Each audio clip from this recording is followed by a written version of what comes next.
Geico asks, how would you love a chance to save some money on insurance? Of course you would. And when it comes to great rates on insurance, Geico can help. Like with insurance for your car, truck, motorcycle, boat, and RV. Even help with homeowners or renters coverage. Plus, add an easy-to-use mobile app, available 24-hour roadside assistance and more, and Geico is an easy choice. Switch today and see all the ways you could save. It's easy. Simply go to geico.com or contact your local agent today. It takes a lot of ingredients to fix or build a car, like cooking, but without the frozen dinner easy way out. eBay Motors has 122 million parts. It's always the right fitment, so you can follow any recipe to a T. Whether it's a vintage Italian coupe that's classic like Grandma's meatballs, or a German luxury car that's as complicated as Oma's rouladen, to cook up something great in the garage, use the eBay Motors app or visit ebaymotors.com. Let's ride.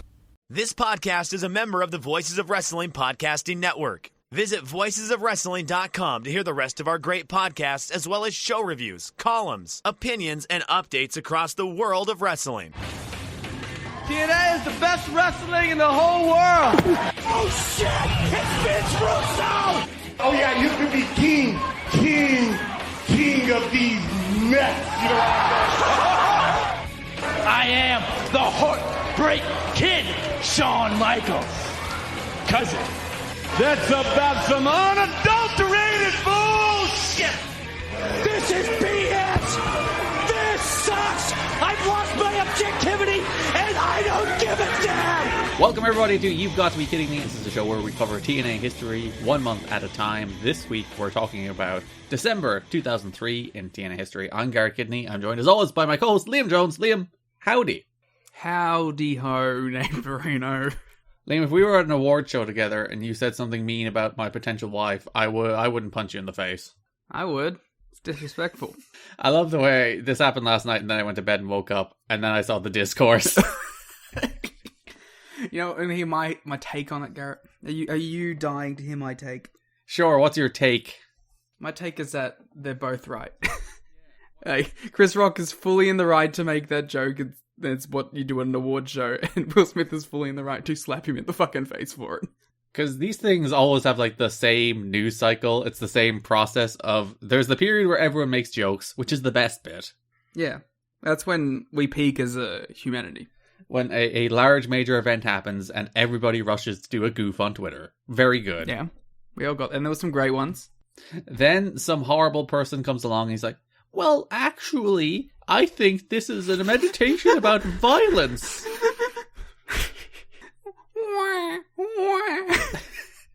And then you go the step further, and the dumb US political brain people come in. And it's like, This is how Trump happened. Or it's like, this is the consequence of woke cancel culture. And you're like, you people who can only process things through the lens of American political ideology should be banned from Twitter so that we never have to see you again.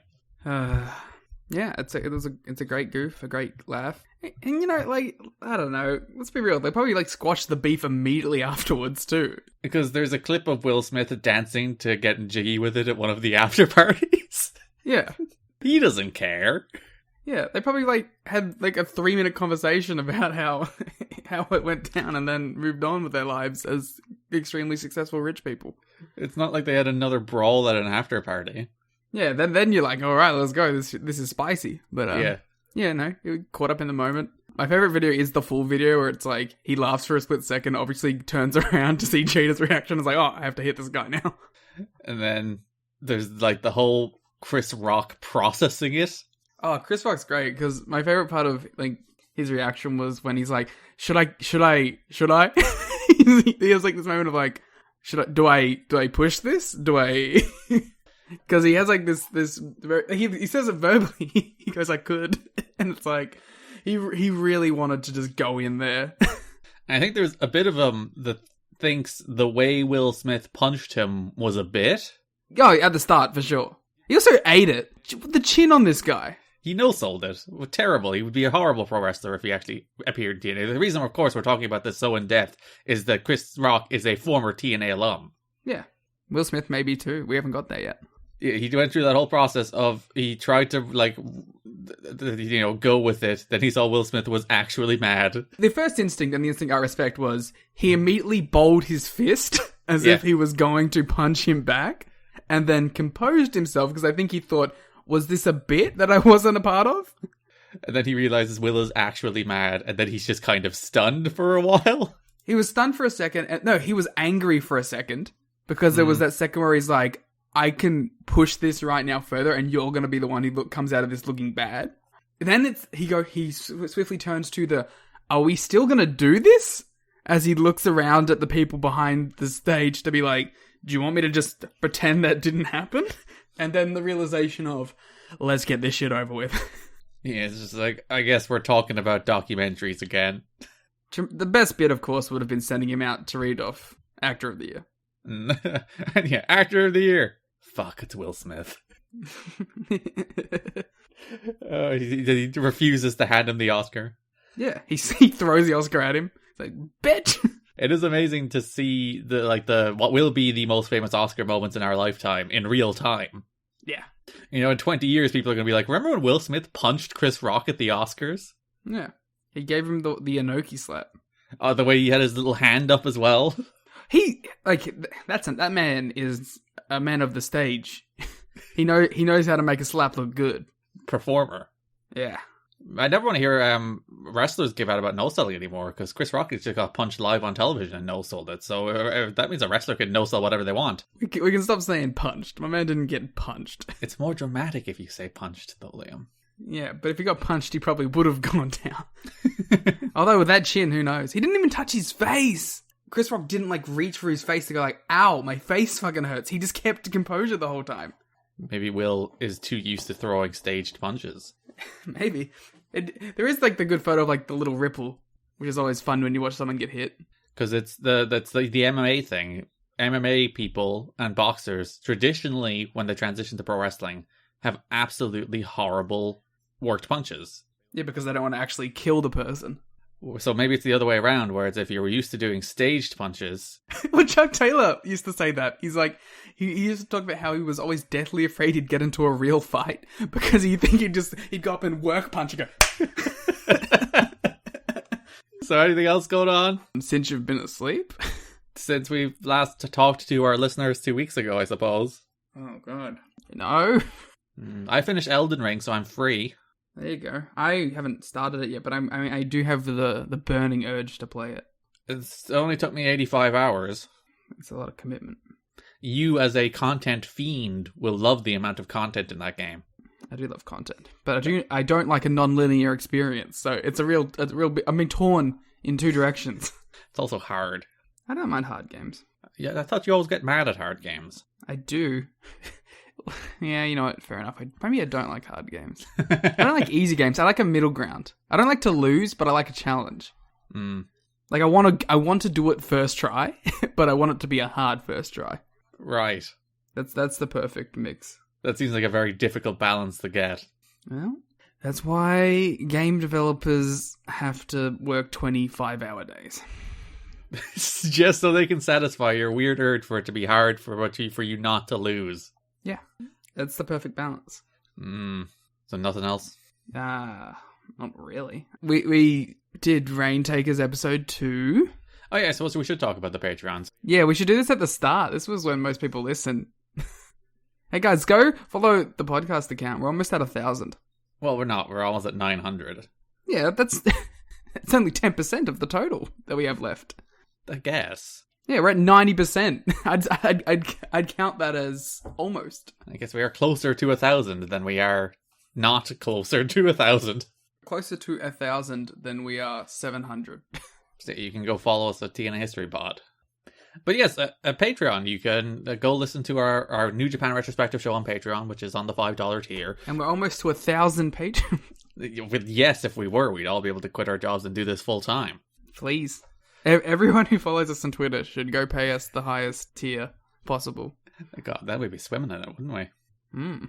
But yeah, Brain Takers, right in your Patreon feeds right now. Also, the Ring Cat King series is there, and we'll be doing a bunch of end-of-year retrospective content on Patreon in the coming weeks.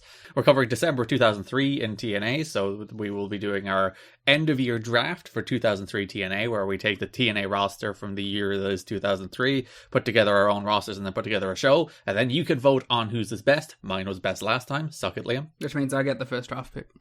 You know what? Sure, you can have it. Yeah, I need it. And we'll also be doing our end-of-year awards show for 2003 on Patreon as well, giving out some awards for the best and maybe the worst of 2003 TNA. So there's lots of exciting Patreon stuff. As always, I'd recommend that you wait until the turn of the month to subscribe. Wait until Friday so that you don't get charged twice. If you subscribe between now and Friday, you'll get charged between now and Friday and charged again on Friday. So subscribe on Friday.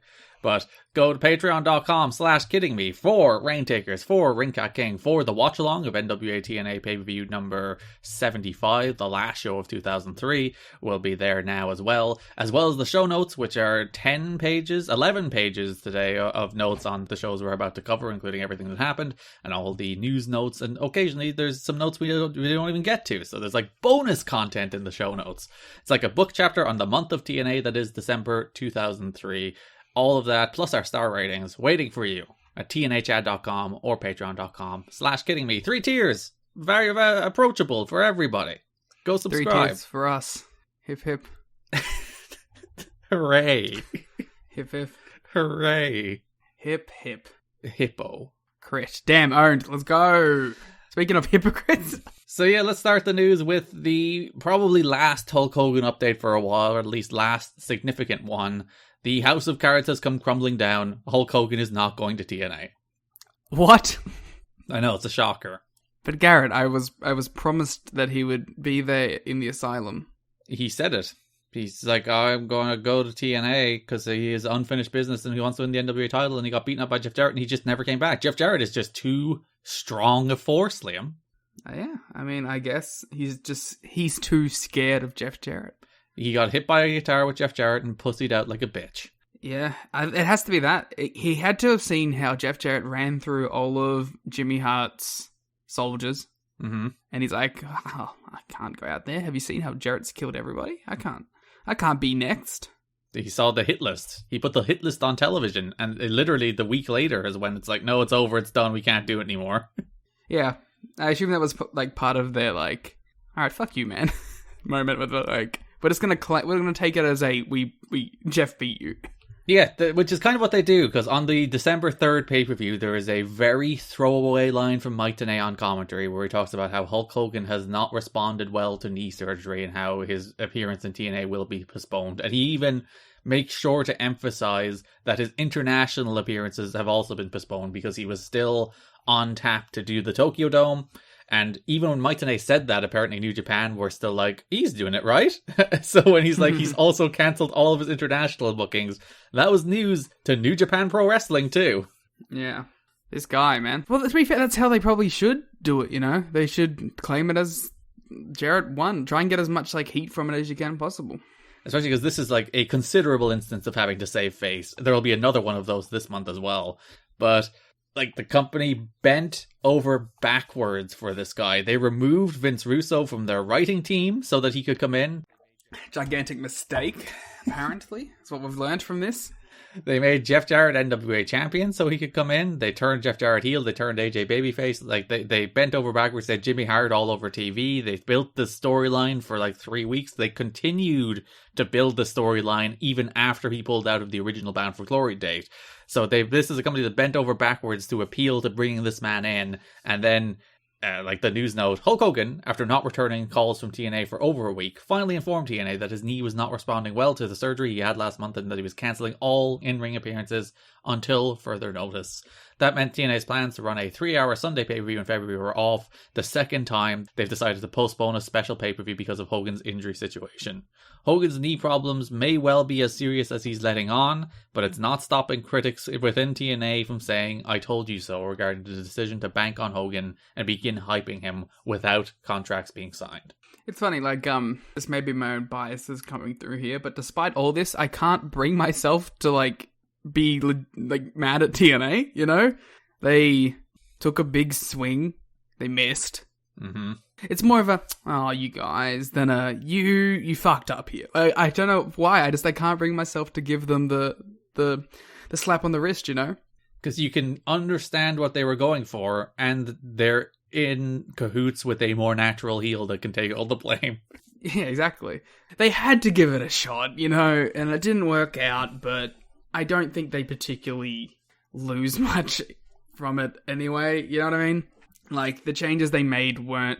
Like, they turned AJ face to where he probably should have been already. They turned Jeff heel, which is annoying for us to watch, but it's probably what he should be anyway. So it's like, I don't know. I don't think any of the changes were drastic enough to be like, haha, look at you guys, you changed everything for this. But I also... Yeah, I don't blame them for giving it a shot. It is a very important lesson about get the name on the contract before you start doing anything, though. Yeah. Which, again, is a lesson they don't learn this month, because they begin hyping a big major announcement that'll change the face of wrestling, and suddenly nothing happens. So... They're so desperate for the headlines. Yeah, because they realize, especially, I think, in the last few months, they realize things aren't going so well. Well, as we'll see with some of the notes later on too, is they really feel like they need something to break here soon, because they're losing so much money. And yeah, because Panda have like a deep war chest. It's not like Panda can't afford to lose the money, but it's just a question of whether Panda want to lose the money. Yeah. So they want to be like, look, we're getting a Hulk Hogan. Look, we're getting TV. Look, we have this thing. It's the carrot to dangle in front of Panda to be like, well, keep on funding and supporting this project. Yeah, it's not so much can they afford to keep paying this, it's how long are they willing to do this, and how long are they willing to keep going without any sort of visual of a payoff. Yeah, and this is over a year into Panda owning the company at this stage. Panda bought the company in like September. I think they closed the deal in October last year. So we're well into the reign of Panda as the big bucks behind TNA at this stage. So it might be like them feeling the pressure, and maybe Jarrett even feeling the pressure from someone like Russo being like, I need to achieve results. Otherwise, somebody will start turning to somebody else to achieve those results. And that's like the difference between something like an AEW where it's like, if Tony Khan wanted to, he could, like, pile all his money into it, you know? Like, his war chest is also for his investment of the thing he loves. Where it's like, Panda's like, this is an investment of a thing we're a fan of, but it's not our be-all, end-all here. We can cut ties if we need to. And I do think, like, Dixie is very supportive of TNA. It's not just a project she was assigned to because it happened to be bought by her dad's company. Like, I do think she is invested in and believes in and wants to see TNA succeed, and that will be bared out through the entire history of TNA and through the next 13 years before she's no longer involved in TNA. But yeah, you're right. At the end of the day, it's Bob Carter's money. It's not Dixie's. And if Bob is like, why are we spending 30 to 50 grand a week just to keep this thing afloat when there's no signs of life, no signs that it's advancing? Like, it's not his passion project. Yeah. Where he's like he's willing to chuck in a giant, like a Carrie Silken or a TK or someone who's just like, I'm gonna throw everything into this because it's the thing I like. It's an investment opportunity and something he hopes pays off, but like, I don't know if he's like, I would be willing to put all of my money into this. As mentioned, losing 30 to 50 grand a week is pocket change. It's nothing to him. But he does eventually reach the stage where it's like, well, this is just a thing that's going nowhere. It's a black hole of money. Why don't we just cut it off? Mm-hmm. So there are many viewpoints on the Hulk Hogan situation among TNA wrestlers and officials. Most are skeptical of Hogan's intentions, rightfully so. What? But he's so genuine. He is always just, doing what's good for the wrestling business and for the companies he works with, Liam. Yeah, if there's one thing I know about Hulk Hogan, and that is he is always willing to put others ahead of himself. A trustworthy individual who has the best interest of everyone he works with at heart. People believed he's using TNA. Others strongly defend Hogan as doing what is best for TNA in the long run. These people, I don't know who they are. Whoever PW Torch are talking to is like, no, he's Jimmy Hart. It probably is Jimmy Hart. Like, there's a note that they're still like pursuing the venue. We'll talk about that in a second. But Jimmy Hart is still like chasing down the venue days before this is like announced as being off. So even like Jimmy Hart is probably overly invested in this thing than he probably should be, but also he's getting a role on television because of it, so he's probably quite happy. I was thinking about that with a couple of people on these shows, where it's like, it is consistent work for a lot of these people too, so they do have some sort of intrinsic investment there. Hogan saying his knee is not responding well to surgery is being seen by many as a lame excuse to delay his commitment to wrestle for TNA. This has become a fiasco for TNA, and watching them try to save face is going to be embarrassing, says one TNA wrestler skeptical of how the situation with Hogan is playing out. Hogan doesn't want to work a pay-per-view that's going to bomb, says one insider. Until TNA has a national TV clearance or there is some indication it will do well, he will keep delaying his match against Jarrett. Oh no, at me. It's upsetting, but like, I don't know, it feels like there was pivots that they could have made at a certain point. Which pivots? Well, the big one that we were talking about on the last episode was, it felt like they could have gone to Sting at some point. You can't run as gigantic of a building, but you could have done the show still. It's just funny, it's kind of what they did. Like, they did bring Sting back, they did move Sting into a program with Jarrett. He had 2 matches with Jarrett, one last month, one that we'll talk about this month. But neither were, like, big, built-up, huge pay-per-view matches. They were all like, Sting's going to be here next week to wrestle Jarrett. Yeah, it's a weird choice. It feels like if you wanted to try and garner some more goodwill for it, you could have still ran a big show with Sting Jarrett as the headliner. Because the reason we also move into promoting Ultimate X2 here is because Ultimate X2 was also meant to take place on that show, so they were meant to build to that. So, like, they still do many of the things they were still planning to build to. Even Triple X against AMW was a match that was tentatively planned for that show, and they do bring back Triple X and start building to the reformation of Triple X as well. What an admission of, like, a failure of a push that is, by the way. Yeah, it's like these guys didn't get over by themselves, probably due to no fault of their own, frankly, but let's put them back together as Triple X because that's when people liked them. And, like, so blatantly as well. So we'll talk about that when we get into the shows. Another situation that concerns Hogan is the location of the proposed TNA 3-hour pay-per-view. He won't work at the Asylum because it would appear to be too big a step down for him and make him appear to be washed up, which, you know, debatable. Jimmy Hart had negotiated to run the pay-per-view at Fort Campbell, Kentucky, at an airplane hangar where bleachers and lighting would be brought in specifically for the event. Lightning? Yeah. They're bringing in lightning for it. They will wait to hold the night on the instance of a thunderstorm. And then when lightning strikes, they'll put some of those spires that you can have lightning strike that attract lightning. And that's where they'll hold the pay-per-view. If you can get that visual, I'm sure that would rock. I imagine it would be a little dangerous, but it's probably worth it. Yeah, Hogan does the pose, lightning goes off in the background, Sting comes out. That's good stuff. That way the crowd could be small, but it wouldn't work against Hogan because the photo op of working in front of the US soldiers at a military base would be tremendous for him. After believing the deal was nearly done, TNA officials were told in recent days that Fort Campbell apparently needs the hangar to be reserved for military purposes through February. Is there any sort of, like, big military event happening at the same time? No, there's no, like, major military happenings in the month of December 2003. It's not like Saddam Hussein was just captured, a thing that weirdly, like, factors into TNA television. Both because it's the payoff of Jim Duggan's promo. Yes. And there are people in the crowd with signs about Saddam being captured. Yeah, and we go full, like, military salute the troops on one of these episodes as well. Yeah, on the last show of the month, Don West and Mike Tenay introduced soldiers from the 101st Airborne in Fort Campbell, Kentucky, the same Air Force base they were hoping to run. Saddam Hussein was just captured a few days before on December 13th. By that team, actually. And then they came straight to the asylum to watch a show. That was their reward. It's like, thank you for taking down Saddam Hussein. Now let us chant USA in front of you at a TNA wrestling event. Alright guys, thanks. You've done it. You've done a tremendous service to the country. Here's some tickets to Sting versus Jarrett. We picked him up at the gas station. Hey, it has this big gathering cage match main event. You should be excited. Yeah. John West led a USA chant and then turned to them and it was like, thanks for getting Saddam. Yeah, I told you, it was those guys. It was surely. But that building being pulled created another reason for TNA to delay the pay-per-view, since TNA officials realized there is no way to fill a decent-sized arena in any market at this point. Which is weird. Like, Hulk Hogan is a huge name and a major attraction. I think Hulk Hogan sells 2,000 tickets. Or 3,000 tickets. You know, enough to look good, you know? Enough to, still be outdrawn by Stardom in 2022. But, pretty good, little crowd as well. Hulk Hogan could probably earn himself the role of second or third biggest company in Japan. Yeah.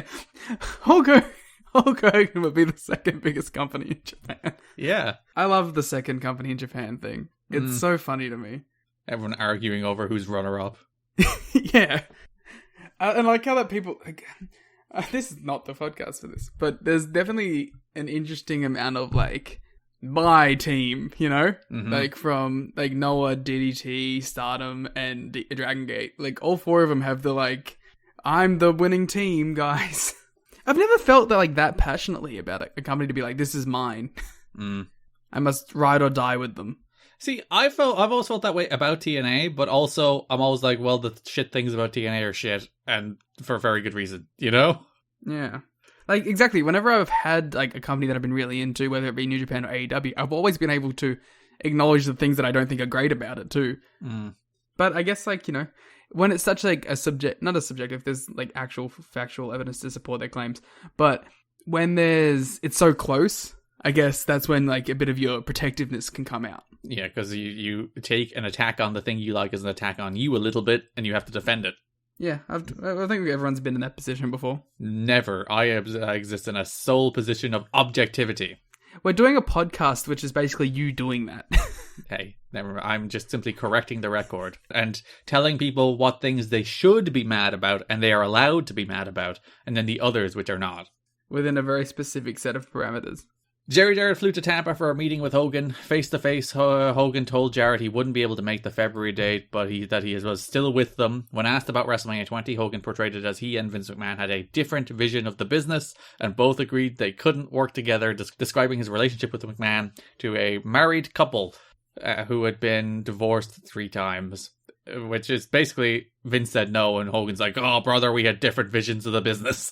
I don't think they were debating stylistic choices about how pro wrestling should be displayed, you know, or marketed. It wasn't Tanahashi and Omega at Wrestle Kingdom. I believe the stylistic choice here was, can I get booked? No. Yeah, but like, honestly, the divorced couple's a pretty apt description of the two. Because they know they need each other, but there's times where they don't want each other. But then, like, it's a divorced couple, then, like, where one of them got remarried and became way more successful. Wait, which one got remarried? Oh, Vince is in a way better position than Hulk Hogan is in 2022. He got remarried to Nick Khan. Like, Hogan got remarried and had massive success that nearly put Vince out of business too, to be fair to him. Sure. Yeah, but that was one of his earlier marriages who he also got divorced from, though. Yeah. Well, to be fair, he didn't get divorced from. Vince bought it out. There's a lot going on. They left the meeting with the idea that they would work together for a major pay-per-view show in May, or more likely June, which would be billed as the company's 2nd anniversary show. Yeah, that won't happen.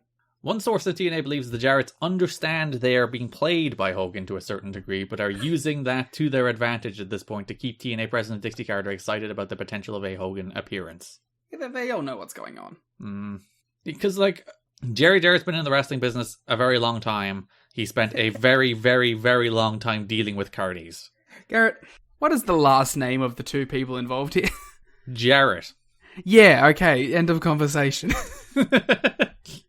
They are well aware of Carnies themselves. Yeah, there's a reason we say Jeff Jarrett never loses, you know?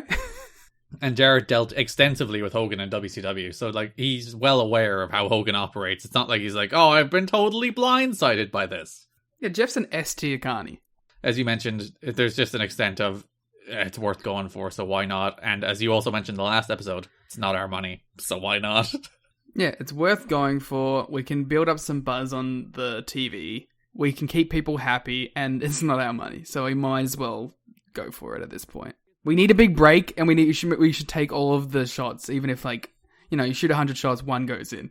The theory is Panda will keep funding TNA as long as there is hope that Hogan will turn things around. Right now, industry sources peg TNA's weekly losses around 30,000 per week. Panda Energy had deep pockets, but they won't be sending good money after bad if there isn't hope, which is what we talked about earlier.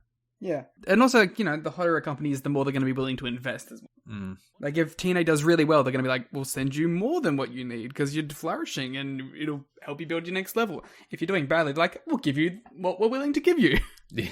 To just about stay open.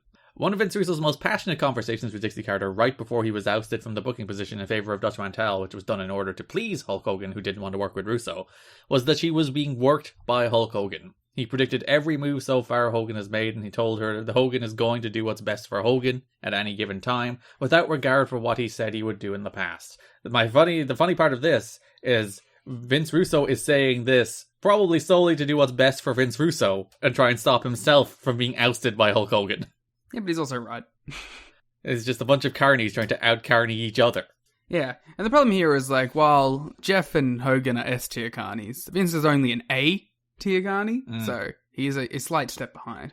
Because it is funny to be like, no, for the good of TNA, we shouldn't bring them in. Not for the good of the fact that if we bring him in, I'll be removed from my position writing the show. But that's the thing, like, Vince is a people person. He can make you feel like you're on top of the world. We'll talk about that more in a second. Which is how he's gotten in with Dixie so well, from, like, the beginning. He knows who are the power players, and he knows how to suck up to them. Yeah, he knows how to butter someone's bread.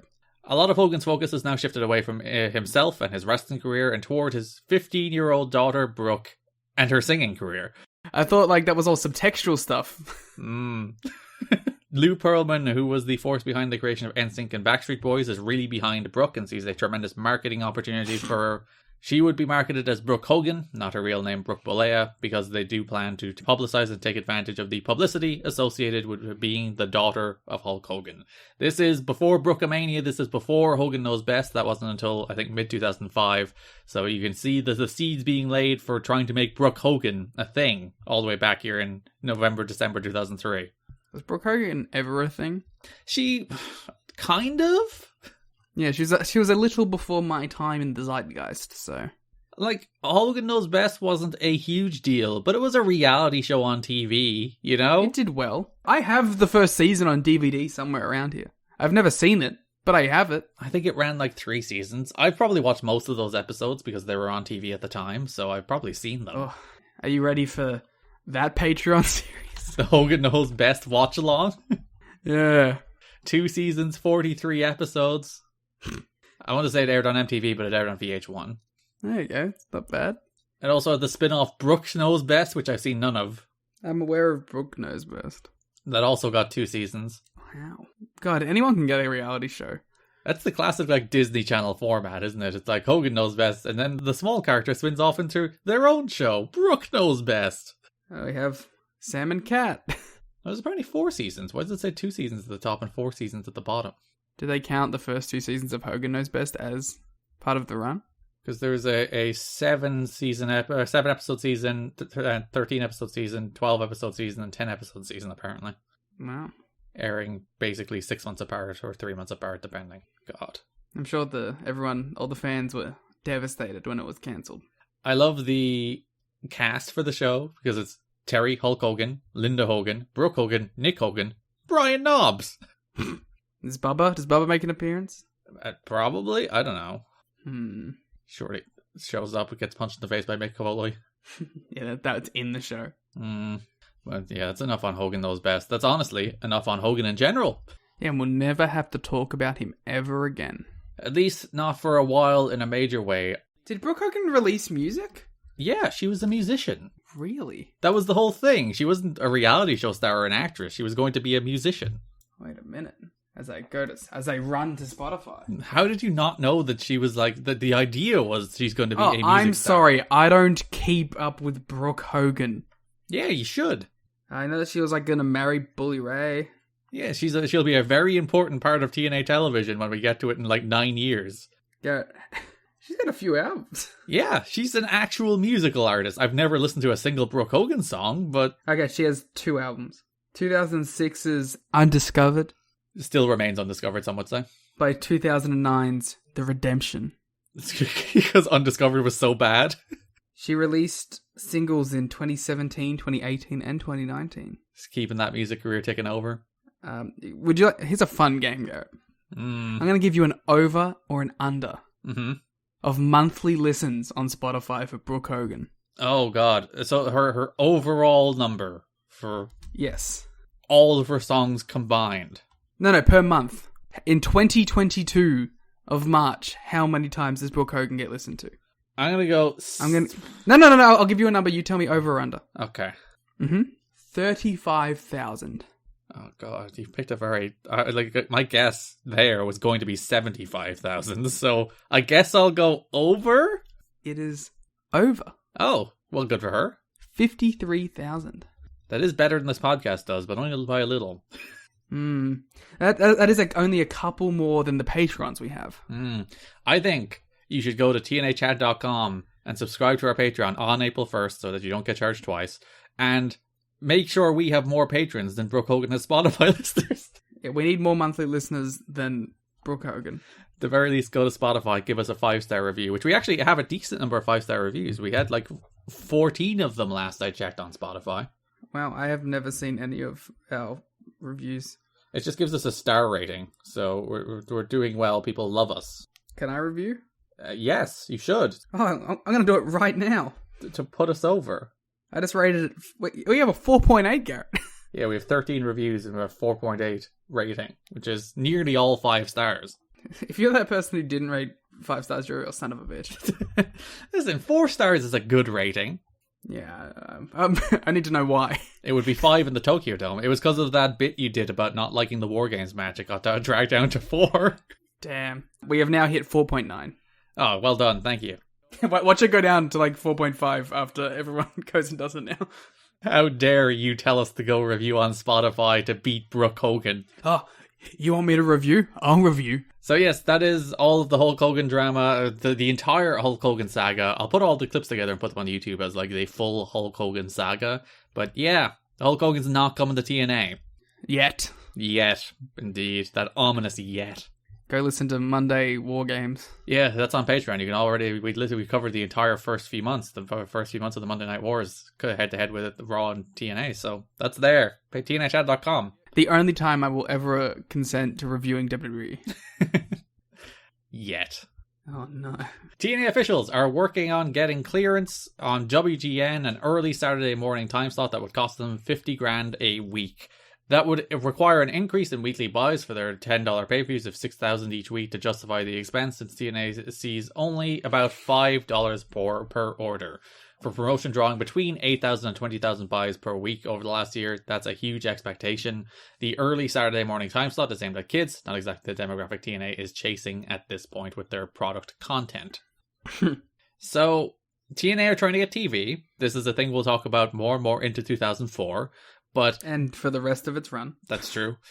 Jeff Jarrett comes out on TV on the first show of this month promising a game-changing announcement, Liam. An industry-changing announcement that will change the face of TNA forever. Change the face of not only TNA, in fact, he says. Change the face of the entire wrestling business. And it was this Saturday morning paid TV deal with the WGN. TNA getting TV is legitimately an industry-changing event. Mm-hmm. I don't know if this deal is that deal. Paying for Saturday morning clearance. Yeah. But again, it's not their money. If they can get Panda to flip the bill on this, why not? Like, getting TV is what you need. So if the WGN deal is finalized, and internally it has been talked about as if it's just about a done deal, TNA would be looking at it producing an upgraded version of Explosion for WGN. It would be similar to the current format, but they would add a main event caliber match each week. There are also plans to shake up the talent situation with the idea that once they get on WGN, they will be starting from scratch with a new audience. There was talk of creating a strong babyface as the focal point of the promotion, with Hogan not being involved. Wow, what a unique idea. To take a guy and try and make him a star for your company? I feel like companies are much stronger when you don't know who is a babyface or a heel the entire time. The 3 choices seem to be Raven, Chris Harris, and AJ Styles. These are all fine suggestions. Especially given Raven was the top babyface in this company, getting like legitimate top babyface reactions, and he kept on beating him until he didn't. Yeah, like legitimately all these are 3. Here's a great idea, Garrett. Mm-hmm. Now, just listen to me on this one. Right. What if we push all 3 of them as babyface stars? Well, that's pushing the boat out too far, honestly. I'm sorry. It could never work to have more than one focus of your company. Yeah, in fact, you should have none. Yeah, that, as we've learned, so it's what led to some of the best months in company history so far. You should just have Jeff Jarrett come out every week and just be the entire show. It's just the Jeff Jarrett show, and everyone has to declare loyalty to him, and there's no babyfaces who can get one up on him, and it's just Jeff Jarrett, Jeff Jarrett, Jeff Jarrett. And the only babyface who can get one up on him is gone. Yeah. God damn it. If they were getting TV, I'm surprised they didn't make a bigger play for Sting. Especially given, like, this is Sting's final appearance. This is the last month Sting appears in TNA until ever January 2006. So not only did they have Sting come in, they had him beat Jarrett to seemingly set up a title match that never happens until freaking Hard Justice 06. I'm so ready for actual pay-per-views, by the way. It's a little off topic, but you hit me with the Hard Justice. Justice just then was apparently too much of a tongue twister for me. You hit me with the Hard Justice line just then, and it's really reminded me of how much I love the TNA pay-per-view names. Yeah, we're not that far away from them. We're 10 months, but... It feels like everything that you've been promising me about TNA is it's just 10 months away. Just 10 months. Well, we'll have 2004, 2004 is a bit of a wacky year because it is they're just swinging. I don't mind wacky. I'll always take wacky over boring. Because most of 2004, they don't really know what they are anymore. They have no idea what they're trying to be or supposed to be. So they're just kind of swinging. Yeah, I feel like that's not knowing what they are is a lot of the TNA run.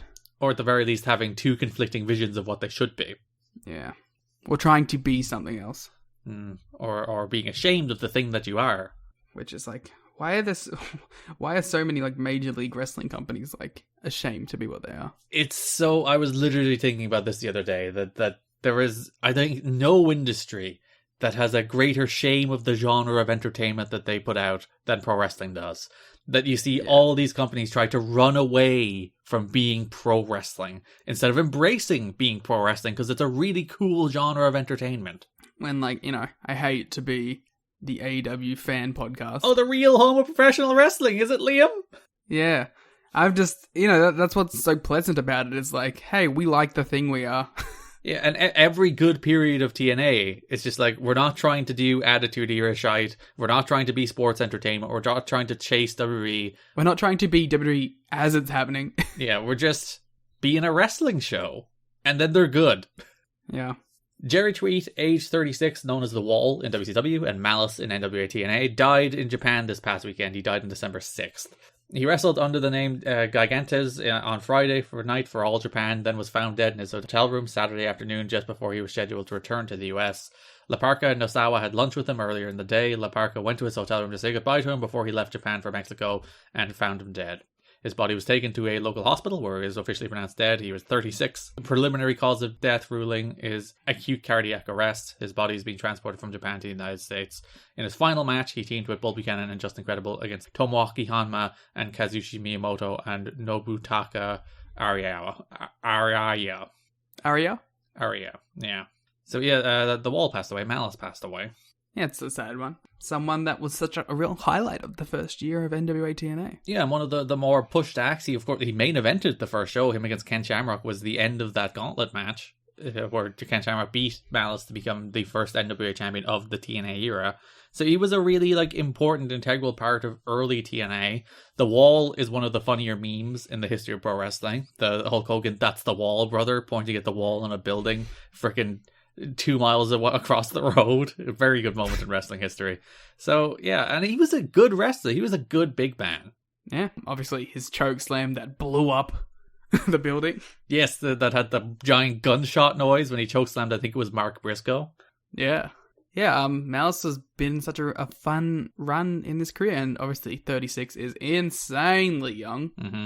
Yeah, upsetting. There was a opening card dedicated to Malice on, I think it was the second show of the month, December 10th. It would have been, because that would have been when they found out he passed away. So that show was dedicated to Malice. Dutch Mantell told Slash that he needs to change his look because there were, quote, too many vampires in TNA. First of all, fuck you. There is never too many vampires. You're a big fan of vampires? Yeah, vampires rule. Team Vampires when you watched Twilight? I watched Twilight last year. I've never actually seen the Twilight movies. I never even watched them out of intrigue. They're bad. Well, a good bad or bad bad? Mostly bad bad, Aww. with a couple of good bad moments. I like the third one, which is bad bad that has the most good bad vibes. They do. I mean, do you know the twist of the third Twilight movie, Garrett? I've heard it before, I think, but I don't care. Well, spoilers for the third Twilight. Well, the third Twilight Part 2? I don't know. Mm-hmm. There's 4 Twilights? The thing where they do this gigantic, bloody, gory battle and it kind of rules, and then they go, it was all in their head the whole time. I actually thought that twist ruled. I was like, and I didn't know it. I watched it and, blind. And I was like, oh, that's actually the best thing they've ever done. Why? it was just it was a good twist that I didn't expect it at all. So it was pulled off really well. It was all a dream. And it was done in a way that wasn't like, didn't feel bullshitty. Like it was an established thing from a character that could do this the whole time. Has a wrestling company ever done It's All a Dream? Did Chikara do that? I'm sure Chikara did it at some point. Was this like some Dungeon of Doom skit? They're just like, it never happened. So let's retcon it. This stuff is so bad we have to go back to a previous state. Yeah, I don't know. That'd be interesting to find out if the It's All a Dream trope ever made it. Apparently, Mantell felt that the New Church, Chris Daniels, Julio De Niro, CM Punk, and Raven looked too similar. No word on exactly when Slash or the rest of the New Church will return, but nothing is scheduled for this month. Surely, of all those people, you should be like, well, maybe Daniels should be less like preachy churchy, or The Gathering should be less like Candle Boys. Surely it's the New Church who are the ones who are allowed to be like spooky and sinister. And well, to be fair, the New Church are the lowest on the card at this point. But like, yeah, no, I feel like, I don't know, Punk and Daniels don't look that much like it. I kind of get what they're going for, like when you see them sitting in like rooms with candlelit, being all like, okay, well then stop shooting that exact fucking promo every time. That's what I mean. Like, just make Daniels not the god weirdo. Like, don't lean into the fallen angel bit so hard. Just make the Gathering be like a cult as opposed to like sinister demon men. Just put Daniels in the New Church where he should have always been. And where they even thought about putting him when we mentioned that way back. Yeah, that made so much sense. I can't believe they never did that. But I think Punk, Julio, and Raven are different enough. Plus, they just feuded with them. I don't think people are going to be confused. But is this coming off of the we might get TV and have a new audience thing? And you don't want spooks? Oh, well, maybe we don't want so many spooky guys that everyone thinks they're in the same group or something. I don't know. And like the sad thing is, this is not the last we'll see of Slash. There's a little more we'll see of Slash in 2004, but it's basically the last we'll see of Slash. A guy who was really good in TNA and probably deserved more. Yeah, Slash rocked. And he gave a lot for this company too. Yeah, he bled every week. I mean, everyone bleeds every week, but he bled extra hard every week.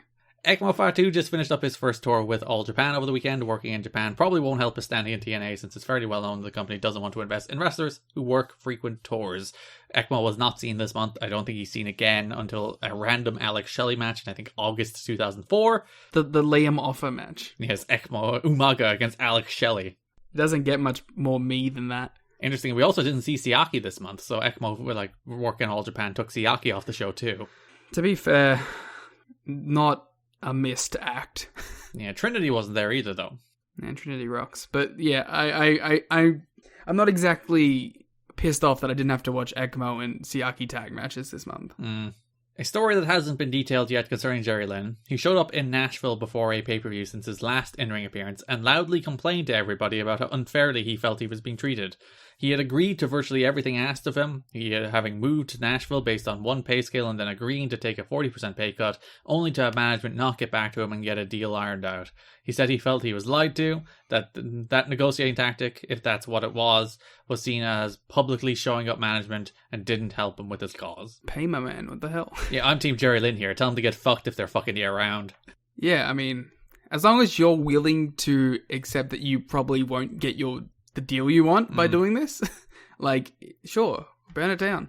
Especially in wrestling, in an industry where traditionally the power has so been heavily weighed in fate of management and companies instead of wrestlers. Yeah, take every ounce of it back that you can. Publicly show them up all you want. As long as you're willing to accept that you probably won't get bookings. Even though he does come back. So Jerry Lynn won. Jerry Lynn wins. Maybe I should consider bumping him up the Carney tier list. Yeah, he just buries people till he gets what he wants. That rules.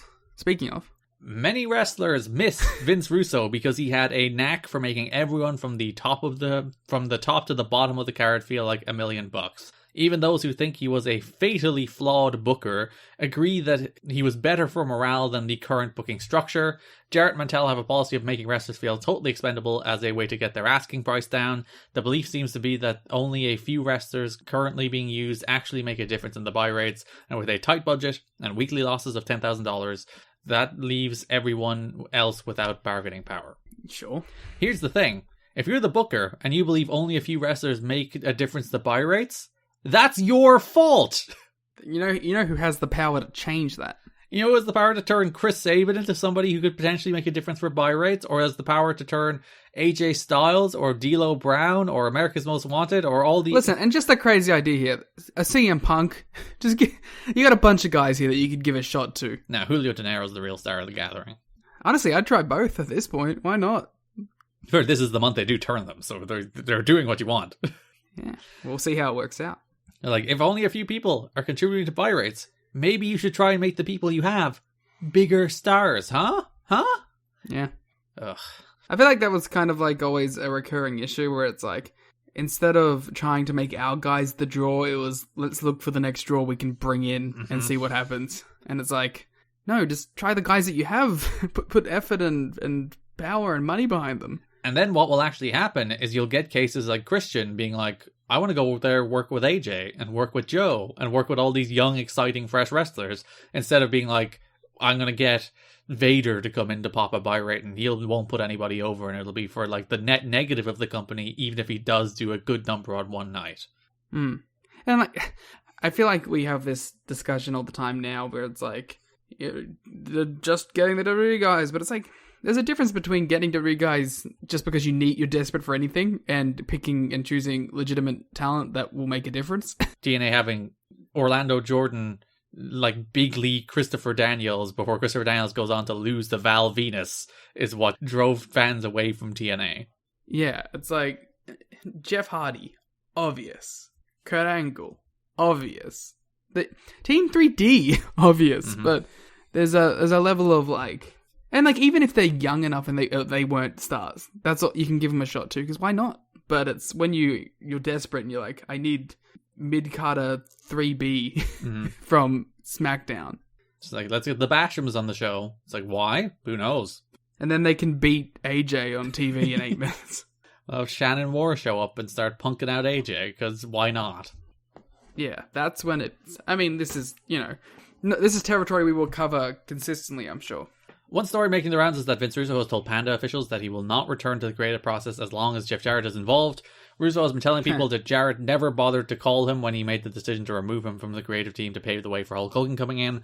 Russo claims that he was given the news by Jerry Jarrett and that Jeff never returned his calls when he attempted to talk to him about the situation. Russo is still on the company payroll and is said to be very frustrated with his latest fall from power. What do you feel about this? The shows are worse without him, but also when he gets full power, the shows are quite bad. So, I don't know. But they're still better? Well, they become funny bad instead of boring bad, which I'll always take funny bad over boring bad. Boring is like the worst thing entertainment can be. I will take bad over boring. Yeah, because like the Russo shows are at least silly, and you can laugh at them, as opposed to some of the shows. Not really this month. I think this month is fine. It was the 2 months before that were particularly like lifeless. There is some stuff this month that like is pretty good, and at least there's like exciting directions they're moving in, as opposed to November and October, which were, I think, pretty just like dire months across the board where nothing was happening and nobody was over. I will agree that this is a better month than the last couple months. I'm still not high on the company at this point. Yeah, no one is. not even TNA. It's not an enjoyable experience to watch these shows. Which like it has been. I feel like there's a misconception that like this is what it was like all the time at this point. Despite discontent with the product lately, Dixie Carter is sticking by Jeff Jarrett as the head of creative. Jeff Jarrett has only minority ownership in the company. Different percentage figures have been circulated over the last year, but Carter would apparently have the power to oust him as head of creative. However, she promised Jarrett that she would stick with him no matter what, through thick and thin, until 2009. Says one wrestler, though, I don't know any talent that produces themselves better than somebody else could produce them. There's no way not to lose perspective when you book yourself. Not wrong. Dutch Mantella is more vulnerable than Jarrett. Dutch's situation is giving the boss what he wants, says one TNA wrestler who's familiar with Dutch's booking over the years. Says another, Dutch is obviously focused primarily on pleasing Jeff Jarrett, since the majority of his booking ideas are centered around getting Jarrett over. Everything else has been an afterthought and nobody is happy about it. He's the Bruce Pritchard. Like, you do see it on these shows that they have increasingly become the Jeff Jarrett show. Like, these shows are just all about Jeff and Jeff creating a stable. Because we, for the first time, well, not really the first time, Sex was the first one, where that was the first, like, all-encompassing angle where all the angles in the show were secretly about sex. Sentences. Whereas, like, November in December, increasingly, especially in December, all of these shows are about Jeff Jarrett. All of these shows are about Jeff Jarrett's group that he's forming and his trying to get power in TNA and his feud with Erik Watts. So, yeah, it really is the Jeff Jarrett show these days. Yeah, we're living on Planet Jarrett, baby. Not yet, but yes. In spirit. I can't blame Dutch. This is what he was brought in to do, basically. At least if it... Yeah, well, I mean, I can blame him for putting on a show that I don't enjoy watching, but as far as, like, he's doing what he is told to do... He is making the hard owner of the company seem like a big star. But he's not even doing that, though. Like, Jarrett doesn't seem like a big star. It's just that he's all over the show. He's annoying. And not the good kind of annoying. He's the, I want to skip your segments kind of annoying. Do you think that is more on Jarrett's ability to deliver in these segments than it is... the actual segments themselves? Like, if it was a better performer being put in these situations, it would work? Like, I'm not a fan of all-encompassing angles, just as a general rule, angles that, like, just pervade every element of the show, because then you're all or nothing. If the angle is bad, the show is bad. So you can't have, like, a little pocket of the show that's good because it has to be about this big all-encompassing angle. So I as a general rule, I don't like what they're doing at the moment. I don't like the periods of TNA history where it's just like, and now everything on the show is about Immortal. And it's Immortal all through the show, and you can't avoid Immortal. So even if there's someone or something you like on the show, that's also about Immortal, so it sucks. So I don't like that as a general concept. I think Jeff is a good performer. I think he's a good wrestler, and he's a good heel.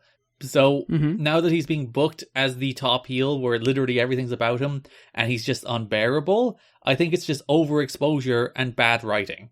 I agree also because we've seen that he can work as well. Like, not like in the ring sense, in like being a top heel can work as well, because we've had it before and it felt better. Yeah, because his first one was as a heel a year ago, and that was fine. And then even like the little babyface run he had as champion, I thought was okay. He was pretty good. Yeah. There was like rough patches with the disco stuff, but for the most part, I thought he was a good babyface champion. And now that he's just the overbearing, all over the show top heel, I'm already sick of him now, and I know we're getting this for another 3 years. So. An action figure company was backstage scanning the wrestlers for an upcoming line of dolls that will be released about 8 months from now. I wonder, was this the Marvel toys? Dolls. That's from PW Torch, using the word dolls. Liam's like, no, they're my action figures. They're not dolls. But the first sentence, you say an action figure company. Fucking dolls. Yeah, I have some. Yeah, I don't. Yeah. I like those Marvel toys. I had some of them. There were some cool ones. The Ron Killings ones are great. Yeah, I had the AJ with the red gear. Yeah, there's some cool ones. The word backstage is that Rockstar Games, the makers of the popular Grand Theft Auto series of video games, is the leading candidate to produce the TNA games. Talent has been told that they will need to sign releases before the deal can be finalized. The word in some circles is that Rockstar Games has offered a huge budget for the game with several $1 million directed at advertising the game. There's a good chance that some of the advertising money will be spent on WGN, which may have helped TNA to secure a better deal with the network. Rockstar Games, Liam. So this isn't true at all, right? I don't, like, in the build-up to Midway getting the deal to make the TNA game, there was, like, multiple reports that Rockstar and EA were also in talks with TNA. And I don't know how far that would have gotten. I don't know what a Rockstar wrestling game looks like. 6 years later, though? Well, the deal is signed in 2005, I think. The game isn't released till 2008. So, I can't believe this. Yeah. Let's see what Rockstar was making in 2003. They were making San Andreas. They were making Max Payne. Yeah, Vice City came out in, 2002? And San Andreas was 2004. So they were deep into making San Andreas at this stage. Vice City was 2003. 2003, and then 2005, yeah, there you go. Yeah, they were in the middle of Vice City. Oh, sorry, late 2002 for Vice City. The PC port was 2003. See, don't you question me, because I knew it was a year between 3 and Vice City, and then 2 years between Vice City and San Andreas. They were getting ready for the big Max Payne 2 release. Yeah, like, maybe they were, like, the original concept for Bully. I've never played Bully, but the original concept for Bully was that it was going to be set in a wrestling universe instead of a preppy high school. So they were like, maybe we'll get a wrestling license for it. So do you think, like, it was not going to be TNA the game, but it was going to be TNA in a game Yeah, like not necessarily a wrestling game featuring TNA, but a game that featured TNA. I'm looking at what else came out in like... So like if they had a sign in 03, it would have probably came out in like 05, 06 if they were... So yeah, you're looking at like Bully... Rockstar Table Tennis. Midnight Club Los Angeles. But like, to be fair to Rockstar, that was an era where they did make more different and varied games. They weren't just the Grand Theft Auto and Red Dead studio. Yeah, I mean, it was Bully, Manhunt, and Grand Theft Auto. Yeah, and Max Payne and Rockstar Table Tennis. That was 03. I'm going from like release times. They made a table tennis game for Wii. Yeah. That's not a thing they do anymore. I'm looking at what they do right now. I mean, LA Noire. Yeah, like they made a bunch of different kind of games. I'm looking at it now. It's really great. Because people just think of them as the GTA and Red Dead people. And that, of course, that's what they are now. But they used to make much more varied and interesting games. So maybe they were like, let's do wrestling. You want to do wrestling? I can see that group being into it. Yeah. When are we getting LA Noire 2, Garrett? I don't know. When are we getting all those Rockstar games? I want LA Noire 2 badly. I want more. We've been dining on that doubt meme for decades now. Yeah, we're desperate. Well, Grand Theft Auto is the next thing, and then we'll probably be Red Dead 3, and then Grand Theft Auto, and then Red Dead, and then Grand Theft Auto, and then Red Dead. Oh, they only published LA Noire, they didn't develop it. Team Bondi was an Australian team. Bondi. I assume, were they a subsidiary, or did they... No, I think they're independent. What is Team Bondi doing now? They have not made another game. Founded 2003, defunct in 2011. Well, clearly they just shipped LA Noire and were like, we're done. 35 employees. Controversies. Let's have a look at some controversies. In early June 2011, former Team Bondi staff launched LA Noire Credits, a website dedicated to displaying over 130 credits of LA Noire developers that had been listed incorrectly or were left out completely in the game and its manual. Nice. Most of these employees were people who left the studio or were laid off during the game's development. The same month, following initial statements made to the Sydney Morning Herald, Andrew McMillan published an article on IGN's Australian outfit titled, "Why Did LA Noire Take 7 Years to Make?"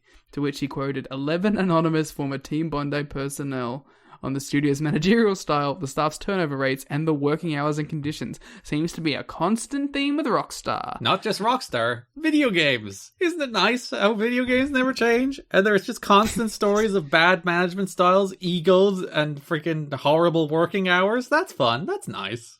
And also, rampant sexual abuse. It's a good industry. Yeah. Successes and Whore of the Orient? That's a statement right there. Whore of the Orient was said to be a spiritual successor to LA Noire? Okay. Sure. Good on them for making a game with a title like that. Warner Brothers Interactive Entertainment was named to have signed a publishing deal. That's Rockstar Games potentially negotiating with TNA. Potentially. Maybe. Or they made it up. Who knows? I don't know if I believe it, but maybe. We did have JB burying that games company a while back, so... No, it was the other... That was we issued an retraction about that, Liam. I'm going to start the rumor that Jeremy Borash ruined this Rockstar contract by burying them on the website.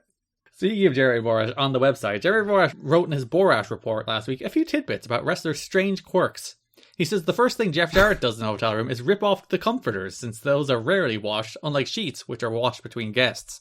Conan immediately takes off all lampshades.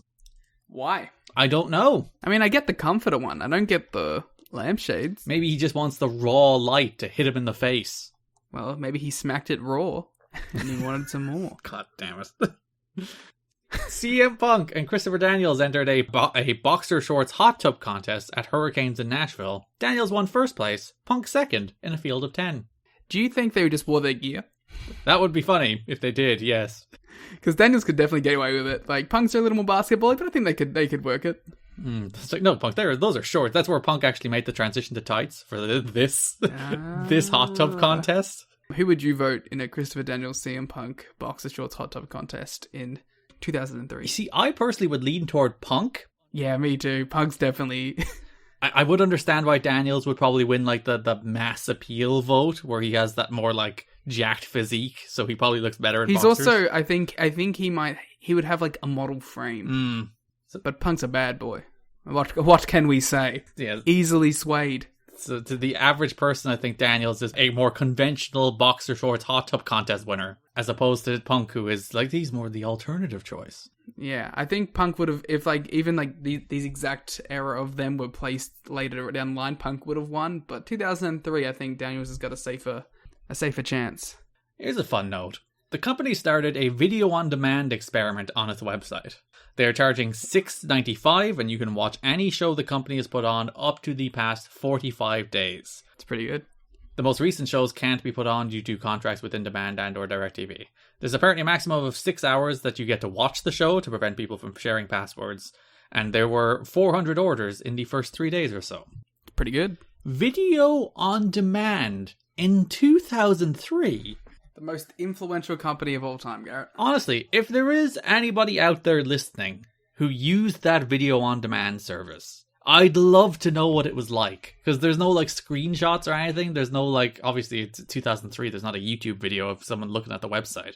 If you use this TNA on demand service on the TNA website to watch TNA pay-per-views or watch your favorite TNA shows, please let us know. Hit us up on the Discord, the Voice of Wrestling Discord. Hit us up on Twitter. Let us know what the experience of using a video on demand service for TNA in 2003 was like, because that is dramatically ahead of its time. But yeah, this kind of blows my mind that because it's mentioned on the show and like there's not further details. There was further details in the Wrestling Observer, and yeah, I'm really interested to see what that looked like and how the user interface was and like what the user experience was like.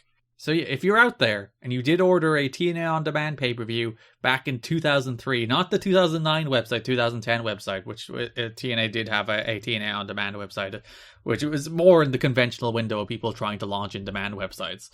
Seriously, let us know. I'd like to know. I'm very intrigued. I wonder 2003 streaming was like functional? Oh, like you're watching the show in 240p. Like there is no hope you're watching this in any better quality than... Not getting the 720? No, not in 2003. Not on those internet connections, pal. I know them well because we had those internet connections up until about last week. Because like YouTube didn't move to 720p until like 2009 or something. Oof. So yeah, very, very interesting times. It's really funny to think that, like, you know, now 4K can be like streamed to your phone on a mobile network. Whereas here, back in the day, you could watch like a tiny letterboxed version of the show just shoved in a corner of a screen. To be honest, like, you had to watch the really tiny versions because that's the only way it would look like good. If you blew it up to a full screen, it looked terrible. Yeah, I wonder if they let you download them, but probably not, given the whole thing that they put the window where you can watch them for 6 hours, which seems a little stingy, but sure. Yeah, what if you need to like go do something, pick someone up from somewhere? You have to dedicate your full time. Yeah, you better make sure that you can watch your TNA pay-per-view when you order it. At least they give you the chance to watch 3 of the shows from that month in that time period. So it's like you can bust out your first 3, but then they made sure that if you wanted to watch the entire month, you had to buy it a second time. No, it's per show, so it's $6.95, and then you get 6 hours to watch whatever show you buy. That's worse. It's fun that, like, even back in 2003, they're thinking about password sharing, which is a thing we kind of just moved on from, but now Netflix are trying to crack down on it again. It's like, god damn it. They change their mind every, like, 3 months on that. But yeah, seriously, if you're out there and you used this service back in 2003, let me know. Star World renews its deal for a second deal. The station reaches Asia and the Middle East, and the fans in Israel with a satellite are also able to see the show. So apparently TNA is at least doing well enough in Asia to be renewed. Wow, I didn't know TNA was on Stardom World. Second biggest company in Japan, baby. Yeah, Garrett, you're in. In the Garrett Gives Out about somebody giving out about cold crowds department, Dave Meltzer again. Alright, well let's just like hit all your points here so we can upload this video and refer to everyone to this video afterwards. No, I'm going to do it every time. Every single time. I'm leading back. Just go off, King. The continued low response likely indicates a lower purchase rate of the show. The trends of our response and DirecTV numbers in the past have been pretty similar, and if that's the case, the numbers estimates from last week, while accurate for much of the past 18 months, may well be above what the show is doing now. The live crowd was down to 650. This was for the second show of the month of December 10th. And it looked like from lines about 2/3 paper, which indicates very little paid attendance. In addition, anyone with a military ID was allowed in for free. The weather was drizzly, windy, and cold, so that didn't help. My own thoughts, again, this is Dave Meltzer from the Wrestling Observer. Watching the show were the same as they've been for a while. They have to get out of the fairgrounds. The people just don't react anymore. This is the thing I hate about this. His next sentence, where he doesn't put two and two together. I was watching ROH, and the difference in the crowd could not have been more notable, so it isn't wrestling fans as a whole, but this crowd. But it is, God, reading Dave Meltzer is the most difficult task in the history of humanity. You just have to go slow and hope that people can like put it together in their heads. Yeah, but it's this crowd that's the problem. Granted, the ROH product is far superior, and crowd enthusiasm probably wouldn't hold up if they were running weekly shows in the same location with most people getting in for free. Why are people getting in for free, perhaps? Yes, Liam has just highlighted it in the notes and bolded granted, the ROH product is far superior. The storylines haven't been strong of late, and most of the characters aren't over at all, but there have been good matches almost every week where the crowd just sits there. Even in the match that gets a little heat, wrestlers have described it as like pulling teeth in the struggle to get it. The show always feels like an endless series of run-ins and ref bumps. Of the 7 matches on the show, 6 had outside interference finishes, and all 6 also had either a ref bump or a ref distraction spot leading to the finish. Wow, it's almost like Dave Meltzer came this close, Liam, this close to identifying what the actual problem is, and then backed away from it. And then there's also a note from the following week. Crowd, which had been dead for weeks, was really into this match and staying, talking about the Jarrett and Sting match. Liam has added a note to the notes, which I will read verbatim. You book bad shows, the crowd will be bad. Well done, Liam. Well said. You have identified Dave Meltzer's issue here. Nearly 20 years after the fact. Yeah, I mean, you remember like how the Asylum would rock when really good months of TNA would happen? Hey, you remember there was this little cage match that happened? Yep. Not that long ago. And the crowd was really molten for it because it rocked. Yeah. So if you keep doing good things, I think the crowd will get behind that and will be loud.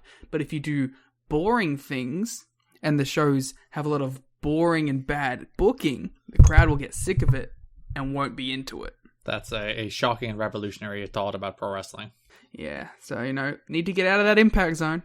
Again, I'm going to do this every time, Liam. Every time somebody suggests this, I'm going to shoot it down. Every single time. We should make the compilation video of every time we make this point. It'll just be like 8 hours of me going, no! Stop blaming crowds for your failure to get your show over. Stop it. And worse, Dave Meltzer doing it is like 100 times worse. Because if the TNA come out and go, it's the crowd's fault, I get it. You're deflecting blame from your own shitty booking. But Dave Meltzer being like, it's the crowd's fault, and then being like, well, the ROH show is far better, and every match on this show has run-ins and ref bumps. Maybe I should put 2 and 2 together there. But no, it's like, oh no, it's the building's fault.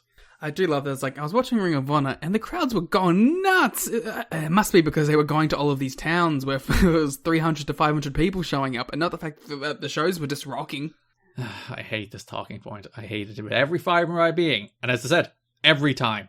I'm going to do it every time. I'm sorry. For the entire history of the show, you're going to have to put up with me doing this every time. I wish it would, achieve something. I wish we could, change the discourse about it. If you're listening to this, can you please repeat this talking point whenever someone tries to make this point so we can change the zeitgeist and the perception of TNA in these arenas, and not even just TNA in general of wrestling. It's it's not the crowds. You can get the crowds back. Yes, you can quote Liam verbatim. You book bad shows, the crowds will be bad. Quote Liam. Just reply to everybody who does crowd blaming with that exact sentence. Yeah, and then you can follow it up with the second quote, which I will now cite. You book good shows, the crowd will be good. Oh, whoa. Interesting. Yeah. This is nuanced, in-depth pro wrestling discussion right now. And then you reply with a third tweet after you do that with subscribe to Patreon at tnachat.com. And then you tag at TNA History Pod. Yes, and then follow them to get them to 1,000 followers. And then you go to Red Circle. We have that. You Spotify, Apple, Google. Subscribe to the YouTube. Yeah, you can go subscribe to YouTube. We have 207 subscribers on YouTube.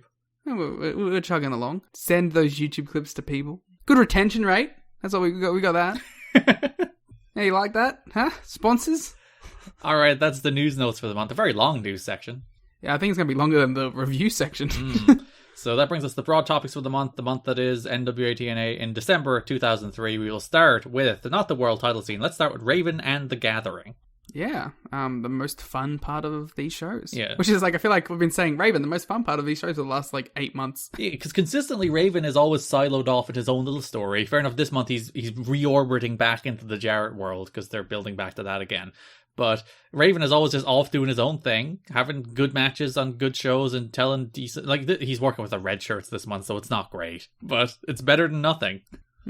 So, NWA TNA pay-per-view number 73, December 3rd, 2003. Raven and Gathering face Abyss and the Red Shirts. They have a backstage promo before that where Raven insists once again that despite the pain he wants to inflict on Abyss and the Red Shirts, this Gathering reunion is only for one night, Liam. My favorite thing about this was them selling throughout the show that, wow, the Gathering back together. I'm like, it was like 4 weeks ago that they were like last teamed. This isn't... Like, they're trying to sell it like some big deal as like Raven and the Gathering back together. It's like, I think he only declared his independence from the Gathering like a month ago. Yeah, it was after the hair versus hair match where it's just like, guys, we did it, you're free, go do what you want. And then they spent the entire month pestering him. So it wasn't even like they were away from Raven. It wasn't like they were deprived of Raven. They were with Raven in every segment. At least if they had have like done their own thing for the month and like had like a mini tag feud with someone, we could be like, he's called back his old friends, blah, blah, blah. You can still have them pine for Raven the whole time, but keep them separate so them coming back together is actually a selling point. As opposed to just the thing you're doing because you decided to do it because it builds to a story. Or just a thing that you're telling us is a thing. The classic pro wrestling story of tell us the story you think you told instead of telling us the story you actually told. So then Abyss and the Red Shirts defeated Raven and the Gathering in a 6-man tag team match after Abyss spears a chair into Raven. That was a weird spot. Yeah. I had to watch it back a couple times to like, what actually happened? It feels like a spot that should hurt Abyss just as much as it hurts Raven. Well, it probably does, but he doesn't care. He's a monster. Yeah. I love Raven. The entire month, like, he clearly came up with a thing he thought was a very good line, which was like, nothing escapes a black hole, but you hit me with the black hole stab and I'm still standing. And he says that like 4 times this month. He's like, oh, it's a good line. I've got to get it in. It's not that great of a line. No.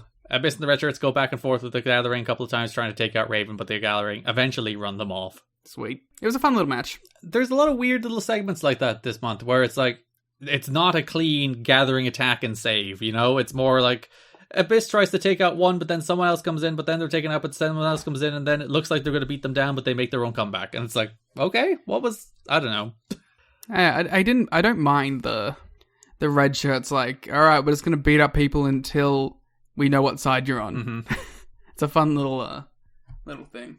So based on Abyss pitting Raven in this match, that brings us to NWA TNA pay-per-view number 74, December 10th, 2003, in which that match was Raven versus Abyss in a rivalry that we'll see blossom for a few years, including a world title match in 2005. But here is their first match right here.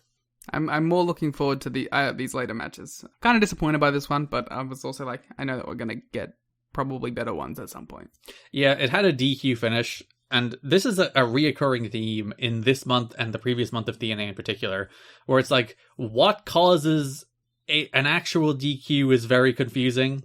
Because, like, there's a spot where somebody goes through a table, there's a bunch of interference already, then the Red Shirts get into the ring, which is like the 3rd or 4th instance of interference in this match. Raven hits them, with he fends them off. They don't even attack Raven, but Rudy calls for the DQ anyway. It's like, there's outside interference in this match. There's spears through tables, which the table exploded in a very satisfying fashion, by the way. Yeah, that was a good table bump. Just boom, table go pow.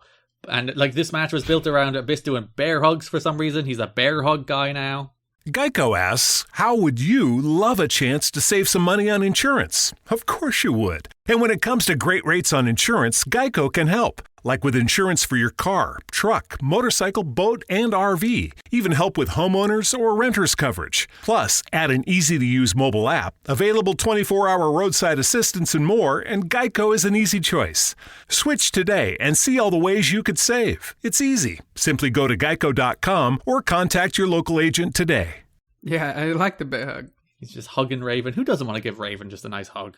Who doesn't want to give Abyss a nice hug? Yeah, it's very strange. But yeah, this entire match was just a DQ for some reason. I don't know. It's just, it makes no sense. And this is a company-wide problem at the moment where it's like, I don't mind if you want to be the company that's like, we don't do rules that much. We don't do DQs. We just let people do brawls. I'm okay with that. It's like my theory about like spooky shit in wrestling. I don't mind it if it exists within the established canon of the company. Yeah. If you have a company where you acknowledge that spooky shit exists, I'm fine with it. If you have a company where you're like, DQs are lenient and it's been that way, I don't mind it. But when you decide to suddenly incorporate this element into that universe without having any sort of explanation, that's when I find that's when that disconnect comes out and becomes noticeable. Yeah, because when it's, they do a table bump, they do interference, and then suddenly it's a DQ because they get in the ring. And again, they don't even beat up Raven. Raven fights them off as Rudy calls for the DQ, which is again against like the general rule of wrestling, where it's like if the babyface fights off the interference, it's not a DQ, is the general rule. It's only when they attack somebody that's an actual DQ. But what's the rule in this company? There is none. You can put somebody through a table, but you can't fight somebody running in the ring? I don't know. It's weird. I feel like they should have just made the chair shot the DQ. Oh, God, yeah. Gathering and the Red Shirts brawl for a while. And the end of this segment is Raven hits Abyss in the face with a steel chair. Not in the head, in the face. I hope the mask took most of it. It's just a vile-looking chair shot. Do you think a mask can absorb a chair shot? I don't know. What's the mask made of? Is it some kind of like, what's the thing that Black Panther wears that absorbs the energy and then puts it out? I don't want to say adamantium, but is it adamantium? It's vibranium, isn't it? Vibranium. Adamantium is Wolverine. Yeah, so it's made of vibranium, so when you hit Abyss in the face, it actually builds up energy and allows them to hit people harder. That's canon. We're making up all the Abyss canon. We're going to be able to write one of those in-canon books like a bit like a Kane had. The true story of Abyss. Yeah. Earlier in this show, we did also get a Gathering versus Red Shirts match. Gathering won after De Niro rolled up Northcutt. It was a decent little match. I like seeing the Gathering actually work well as a team now. And like they've got some chemistry. The Red Shirts aren't good, but Northcutt did this real cool pump handle like overhead throw a couple times this month, and it was cool. The Red Shirts aren't good, but Northcutt has been a sentence I've said a million times. Yeah, because like he's not a good wrestler, but he does occasionally do cool power moves. So you're like, you know what? He's not awful. And I like his backstory of bouncing in the streets of New Orleans. Yes. He is a martial artist who fights off people in the streets of New Orleans who get too rowdy. That's the perfect pro wrestling character. Yeah, if he wasn't the security man, he would be much better off. Yeah. But he's perfect in the role of six-man tags where he can just pop in and do one of his cool power moves and pop out, and he doesn't actually have to wrestle. Yeah, I don't mind the Red Shirts as wrestlers, to be honest. Because they've either done that, they've done plunder with people who are good at plunder, or they've squashed nerds. And even, I know you preferred the Ryan Wilson era over the Joey Legend era, but Legend is a nice little wrestler, even if he's not particularly interesting. I like this version of Legend more than, like, Rival to the Stars. Weird. So yeah, Raven hits Abyss in the face. Again, right in the face. Horrifying looking thing. Made just a sadistic noise.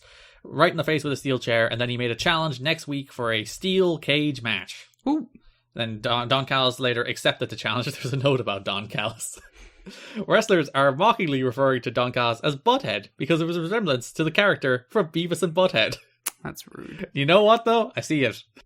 A little bit. He is a man who has aged gracefully. Yeah, he doesn't look like Butthead anymore, so people can't call him Butthead in 2022. He looks nothing like Butthead now. He looks like a suave older gentleman now. He's like, I'll never be called Butthead again. Is Callis, like, signed to AEW? I have no idea. That's an interesting... Because, like, he kind of disappeared for a while after the Impact stuff.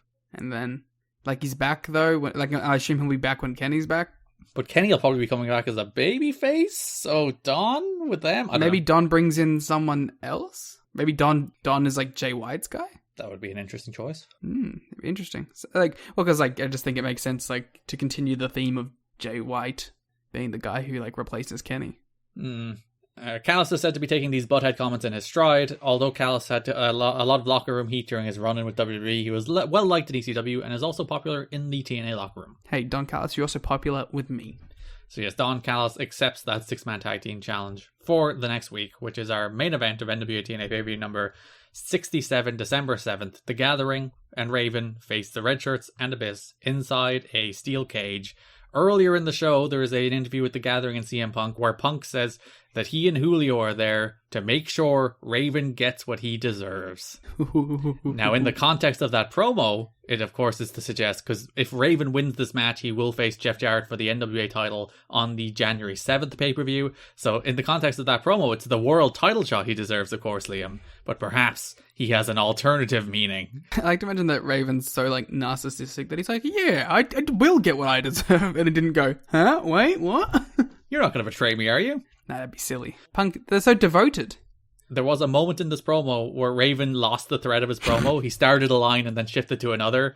And then you just see Punk behind him start corpsing. And he's like, starts chuckling to himself. And he's clearly trying to hold it in. Yeah, for like a minute. He gets it right back towards the end. He just gets it in time. Yeah. But, like, you gotta remember, like, Punk's been working with this dude for a year in 2 companies. Like, they probably don't have enough rapport now. Yeah, because when Raven does the quote the Raven Nevermore, Punk also mouths along to the Nevermore. Nevermore. Because they're devoted, but also nevermore will they team with them. Yeah. Very good. So yes, main event, steel cage match. Abyss and the Red Shirts defeat Raven and the Gathering after CM Punk and Julio De Niro turn on Raven, hit him with a concerto, and drape Abyss over Raven. The Gathering have exploded.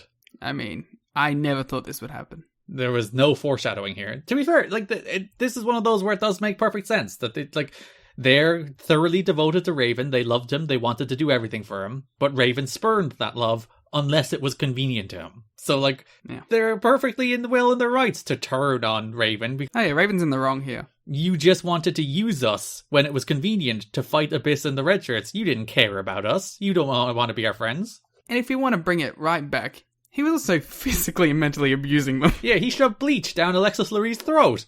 And, like, sent them to the wolves multiple times to get beat up instead of him. Yeah, so it does make a lot of sense. The one thing you could criticize is that it was the classic, they worked a full steel cage match and then turned on Raven. Which I only accept in Dragon Gate. Which, like, it does make some degree of sense. Because the Gathering aren't joining Jarrett's stable. There will be another development of this in January. So it's not like they're joining the other side. They're still at odds with the other side. But still, it would make a lot more sense to just hit Raven with the chair at the start of the match and not do a bloody violent cage match. Yeah. Like, this match isn't great, but Punk does an elbow drop off a cage? Which, like, he lands, like, weirdly vertically. Yeah, it's very strange, because they do a double stack of a table, they put Abyss on top, and he does an elbow drop off the cage through 2 tables, which is a cool looking spot, to be fair. Yeah, I'm always a fan of the double stack tables. Is that Punk's only off the cage moment of his career? I'd have to go back and watch the Raven ones. Yeah, I don't know his Ring of Honor stuff to know whether or not he has done moves off of cages. I'm pretty sure he hasn't in WWE. I think he did in Ring of Honor. So yeah, elbow drop off the cage through 2 tables. It's pretty cool. But the match is so, like, utterly chaotic that while he is doing that, Jarrett and Styles are brawling on the ramp and Sting comes out right after he does it. So it's just utter chaos. Which I kind of don't mind if you're doing, like, this is meant to be a chaotic match, you know? Yeah, it works. I think that just the one thing is it maybe doesn't give Punk the emphasis he deserves for a dude that just did an elbow drop off a cage. Yeah, fair enough. It's like, it literally cuts away to Sting as he lands. Like, Sting walks out immediately after. But yeah, that's the big turn, the big swerve. The Gathering have turned on Raven. They're going out on their own, and that's our feud heading into January. The thing that takes Raven once again away from the path of challenging Jeff Jarrett for the world title. From his destiny. Yes, his destiny is once again derailed Liam as the Gathering has betrayed him. He has to go beat his kids. Excuse me? Yeah. Yeah, well, this wasn't a Vince Russo thing. His metaphorical kids. But with literal beatings. Unlike with Vince Russo, where it was his literal kids, but metaphorical beatings. Yeah, of course. It's an important distinction. Before we continue, I need to pee, so occupy yourself. Girls of TNA 2004 calendar ad. This is the section where only I'm gonna talk. We had a couple of bloody girls, and they were taking photos in scantily bloody clad outfits, don't you know? They made them lay on the entrance ramp, which is really gross. They only had 2 of them in the ad. Lollipop and the ring girl, who I don't know the name of. But I think there was more, because they employ a lot of women who could have been in this. I hope they got paid. Alright, the 2004 calendar ad. Very lewd. Just very, very lewd. More lewd than you'd probably expect. But I guess it's pay-per-view and you can get away with that? I don't know. Again, can't stress enough how gross it was for them to be laying on the ramp like that. One lady, not Lollipop, was laying on the ropes. That seems unhygienic as well, but probably not as bad. I just probably did numbers. I can only imagine. I assume they sold them at the fucking, what do you call it, the asylum.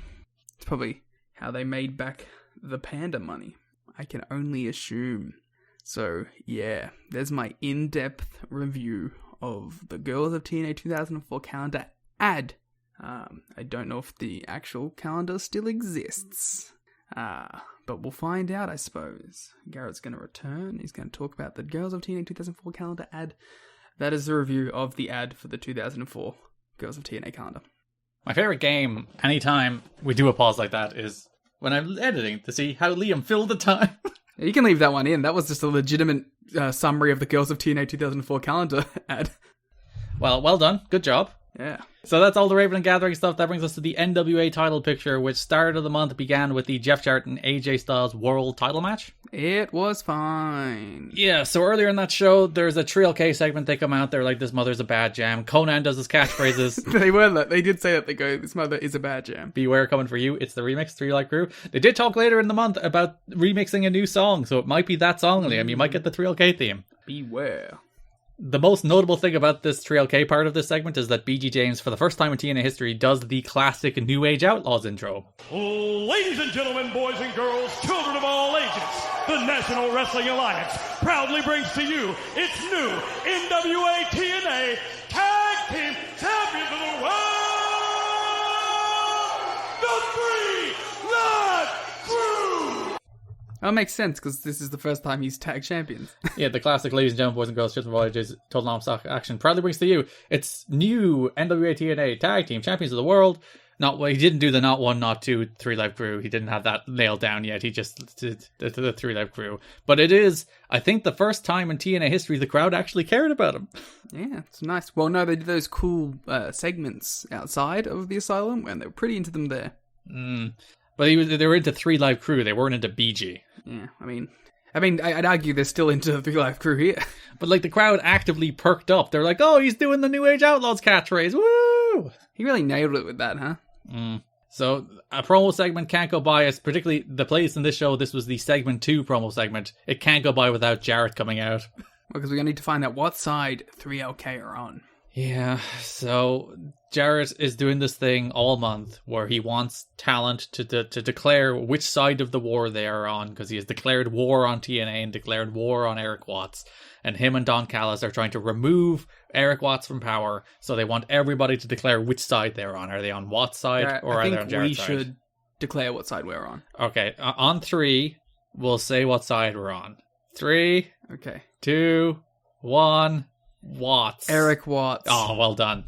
Of course. I also realized I just said on 3 and then counted down from 3. I know, but you did confuse me for a second, but I managed to compose myself in time. Don't worry about it, it's fine. I gave you a nice long count so that you wouldn't get confused. I like to imagine that everyone else at home also declared what side they're on. If you didn't, please at us with which side you're on. Are you Team Jarrett or Team Watts? Of course, we will judge you severely depending on which side you're on. Unless you can, hey, maybe I can be swayed. That's true. You going to turn on Watts? Well, he's losing power, so apparently. So yeah, Jarrett comes out, asks Trio K, and AMW are in the ring, by the way. AMW also came out to continue beefing with Trio K a little. But to decide which side they're on, are they with Jarrett or are they with Watts? AMW immediately like, no, we're not on your side, Jeff, you suck. Then Jeff called them mid-card wrestlers. Which is like such a twist from like, hi guys, you want to be on my side? Alright, mid-carders, alright. No one cares about your opinion. It is very much like, I wanted you, but now you've turned on me. No, I don't want you. Yeah. It's Sigma grind set, I told you. So Jarrett wants an answer from 3LK, but they don't firmly declare which side they're on. Disco comes out with the NYC, which aren't still the NYC.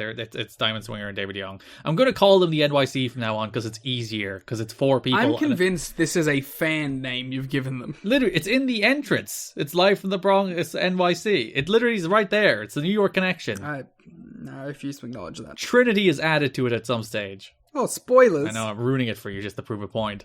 Yeah, Disco declares loyalty to Jarrett, but Diamond and Swinger are mad, which sets up this month-long story where Diamond and Swinger are beefing with Disco. The second best story of the month. Sure. Yeah. I guess. This rocked. I wouldn't say it rocked, but... So yeah, Diamond and Swinger are mad. They don't want Disco speaking for them. They're mad about how David Young has cost them the tag titles. So Jarrett demands a decision from Diamond and Swinger, but Watts and Goldilocks come out instead because the segment is very long and there's lots of people in it. So Watts makes a three-way number one contenders match between Diamond and Swinger, AMW, and David Young and Glenn Gilberti for later in the show, and also says that he will be in AJ Styles' corner for the main event. I just want to mention real quickly that, like, for a man who apparently has no more power, he'd still be making matches at the drop of a dime. Well, because he is the matchmaker. He is still the director of authority, Liam. I guess what I'm saying here is that this is some sort of psyop slander campaign being run by the Jarretts to make Watts feel like, to insinuate that Watts has no power, but he clearly does. Yeah, so when Watts is in the crowd, there's a dude standing behind Goldilocks who looks very shifty. He tried to touch Watts at one point, and she's like, stop it. And Watts continues not to say ass, unless he says Cal-ass. He calls Don Callis Cal-ass, but he doesn't call Jeff the jackass Jarrett. He doesn't say ass for that. He says Jack ass. Well, he's getting the pop, you know. Yeah, it's good. It's good babyface work. But yeah, the entire story this month is that there are rumors, as you mentioned, that Erik Watts is being ousted.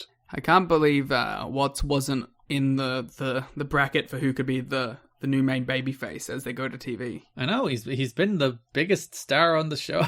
I can't even say that with a straight face. Thank you. No, you said it. Live by it. So Goldilocks is backstage changing in her dressing room, Liam. Sure is. Then Tracy Brooks comes in and they argue about whose dressing room it is. Tracy with an eye. That is a very important distinction. They drive that home later in the show during the Shane Douglas, Michael Shane against Chris Sabin and Sanjay Dutt match, where it's like, it's Tracy with an eye. No, it's Tracy with an eye. Pie in the sky from Tracy with an eye. That does rhyme. They say it every time. But here, Goldilocks is like, oh, this is my dressing room. Erik Watts gave it to me. And Tracy's like, lol. Watts doesn't have the power to give out dressing rooms. And she's like, yes, he does. No, he doesn't. Yes, he does. No, he doesn't. Yes, he does. No, he doesn't. Yes, he does. We'd have done a dramatic reenactment of the segment between Tracy and Goldilocks now. There you go. Yeah, guess who was who? How frizzy is your hair? Very. Oh, you're definitely Goldilocks. Buy a fucking brush. State of you. But yeah, the thing here is Tracy's like, oh, Watts might be let go, and Goldilocks looks concerned. Yeah, she's doubting her man. To be fair, he hasn't been the most forthcoming with any information, so... That brings us to our main event, in which Jarrett defends the NWA World Heavyweight Championship against the phenomenal AJ Styles in a good match, not great match. It's fine. It's I gave it 3 1/4. It's they still make title matches feel like a big deal. They do the traditional introductions. They do a video package. They do the tale of the tape.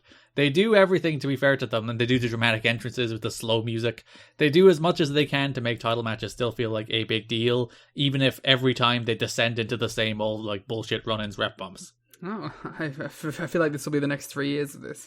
It sure will be. I hope you're excited, because there was a period where these matches happened, particularly, I think it was the first Jarrett Styles match, which is easily their best match, where you were like, maybe this formula is good. Do you still think this formula is good, Liam? I don't hate it, but I will. This formula works if a crowd's into it. If a crowd's is molten and cheering and going nuts every run-in, then yeah, it'll work. But right now, they don't give a fuck. So this is where Mike Tenay just casually slid in that Hulk Hogan's knee surgery isn't going so well and he's not coming to TNA. I mean, I'm shocked. Just dropped it in there. During a pre-match interview with, I think it was Styles was doing this it was with Jarrett. And Jarrett was like, here is the wall where all of the former NWA champions are. And it was of the TNA era. And it was a photo of Jarrett. And it was a photo of Styles. And I was like, where the fuck is Ron? Yeah, what the fuck? Where's Ken? And Ken. There's only been 4 of them. Could you not put up 2 other photos? Maybe they were just off screen. Ron still works for the company. I mean, I guess if you want to, like, not acknowledge Ken, sure, whatever. But Ron's there. Yeah. You could get a photo. It's like, hey, hold this belt. We need a photo for the wall. To be fair, I think, like, they forgot Ron was champion, too. Because at one point in one of the matches, Don West goes, Ron could be a champion in any division. Well, I think that's just his flexibility. He was. He was champ, guys. He's NWA world champ. And, like, Jarrett was like, you're going to be a future star. It's like, again, he was the champion. Before you were too, pal. That's like as like idiotic as when he would be like, AJ, you're not on this level. He beat you. So I did love Jarrett in this match. He did a slingshot crossbody and then started gloating about how he's like, I'm X Division level. He also, for some reason, did the 3 Amigos. Yeah, busted out. He's Eddie Guerrero of the NWA TNA. Jarrett does not have the hip work to make that work, though. Who does? Eddie Guerrero. Ah, Santana. Yeah, it is very funny to see the people who do have like the hip flexibility to make it Three Amigos look good, and the people who don't, and it looks terrible. Yeah, to be fair, like, there's a reason Eddie did it best, you know? He'd get like these like gymnast style leg rolls. Yeah. It was crazy. So interference kicked in, Watts came out, hit Jarrett with a choke slam for actually what was honestly a pretty good near fall. Crowd bit on that one. I mean, when the biggest star in the company comes out, you know. The red shirts ran out, Gathering ran them off, Abyss ran out, but AMW ran off. Ref bump when Jarrett missed an enziguri. Jimmy Hart came out as a substitute ref, but Kid Cash stopped him from counting down a Styles Clash. Favorite part of that, he was pulled out of the ring by Cash, and he counted 1, and he was like looking over his shoulder, being like, "Where's Kid Cash?" Very slowly counted 2, and he was like, "Whoa," and then Kid Cash finally got there just about on time. I remember when Jimmy came in, I was like, Jimmy's turning. I'm so like broken by this company. I'm like, Jimmy's definitely turning here. He's going to declare his allegiance to Jeff Jarrett. He probably would have a better angle if Jimmy did turn. But then he'd have to stick around. But then he could be the manager of this Jarrett stable. I guess Callis is already the manager of this Jarrett stable, so that would be a conflicting role. But yeah, Kid Cash pulled him out. Jarrett hit Styles with a guitar, retained the NWA title. The big development here is that Kid Cash has declared loyalty to Jeff Jarrett. What a development. We're firmly in like the Jarrett guitar stuff now. This is the Jarrett. This is the TNA Jeff Jarrett. Because like the version of Jarrett, we've mentioned this a couple times, that we've seen in TNA so far, which is like Stone Cold Jeff Jarrett, kind of general Southern babyface Jeff Jarrett, and then generic babyface Jeff Jarrett. Those are not the TNA Jeff Jarretts. The ones that the kind of Jeff Jarrett that immediately comes to everybody's mind the second they think of Jeff Jarrett and TNA. This Jeff Jarrett is TNA Jeff Jarrett. Mm-hmm. Overbearing, guitar shots, ref bumps, run-ins. That's TNA Jeff Jarrett. We've hit the point. And I'm sure it won't get old. As mentioned, we have 3 more years of this. Hey, at least it can happen in the Impact Zone. Or the crowds can make noise as opposed to some other buildings. Yeah, they should move. So that brings us to NWA TNA pay-per-view number 74, December 10th, 2003, from the Asylum, where Jarrett starts the show sitting down with all of his crew outlining his victims. His victims are Hulk Hogan, Jimmy Hart, Jim Duggan, Rick Steiner, Dusty Rhodes, Toby Keith. I like him putting Toby Keith in there even though he got suplexed by him. Vince Russo and the Tennessee Titans. Who beat the fuck out of him. Those are the victims of Jeff Jarrett and TNA. The soon-to-be victims are AMW, AJ Styles, Don Harris, and Erik Watts. I like how they didn't consider them victims, even though they've probably done more to them than they did to some of the others. Yeah. And then, on the fence, Tree Life Crew. What about Shane Douglas? The new franchise is also on the fence. But we don't get to the franchise until later in the show when Scott Hudson asks him, it's like, what side are you on? He's like, you know what? At this point, he's still on the fence, though. He should be on the fence ahead of time. The Gathering should be on the fence. I think you have to be asked what side you're on until you're on the fence, though. Raven is not on the soon-to-be victim side. That's true, even though there's a whole feud about it. What could it mean? So this show features the return of Hot Rod Roddy Piper. The show opens with Kid Cash against Don Harris. They have a match. Red shirts interfere. Jarrett hits Don Harris with a guitar. Kid Cash wins. Good summary. That's what happened. Afterwards, Styles came out, ran off Jarrett's crew with a chair. They surrounded him around the ring, but then you hear the sound of bagpipes, Liam. That's definitely the sound of Roddy Piper's theme song. Well done. Thank you. Nashville pipes and drums come strolling in. Jeff Jarrett looks shook as Hot Rod Roddy Piper finally returns to the Asylum after months of being ostracized and pulled out.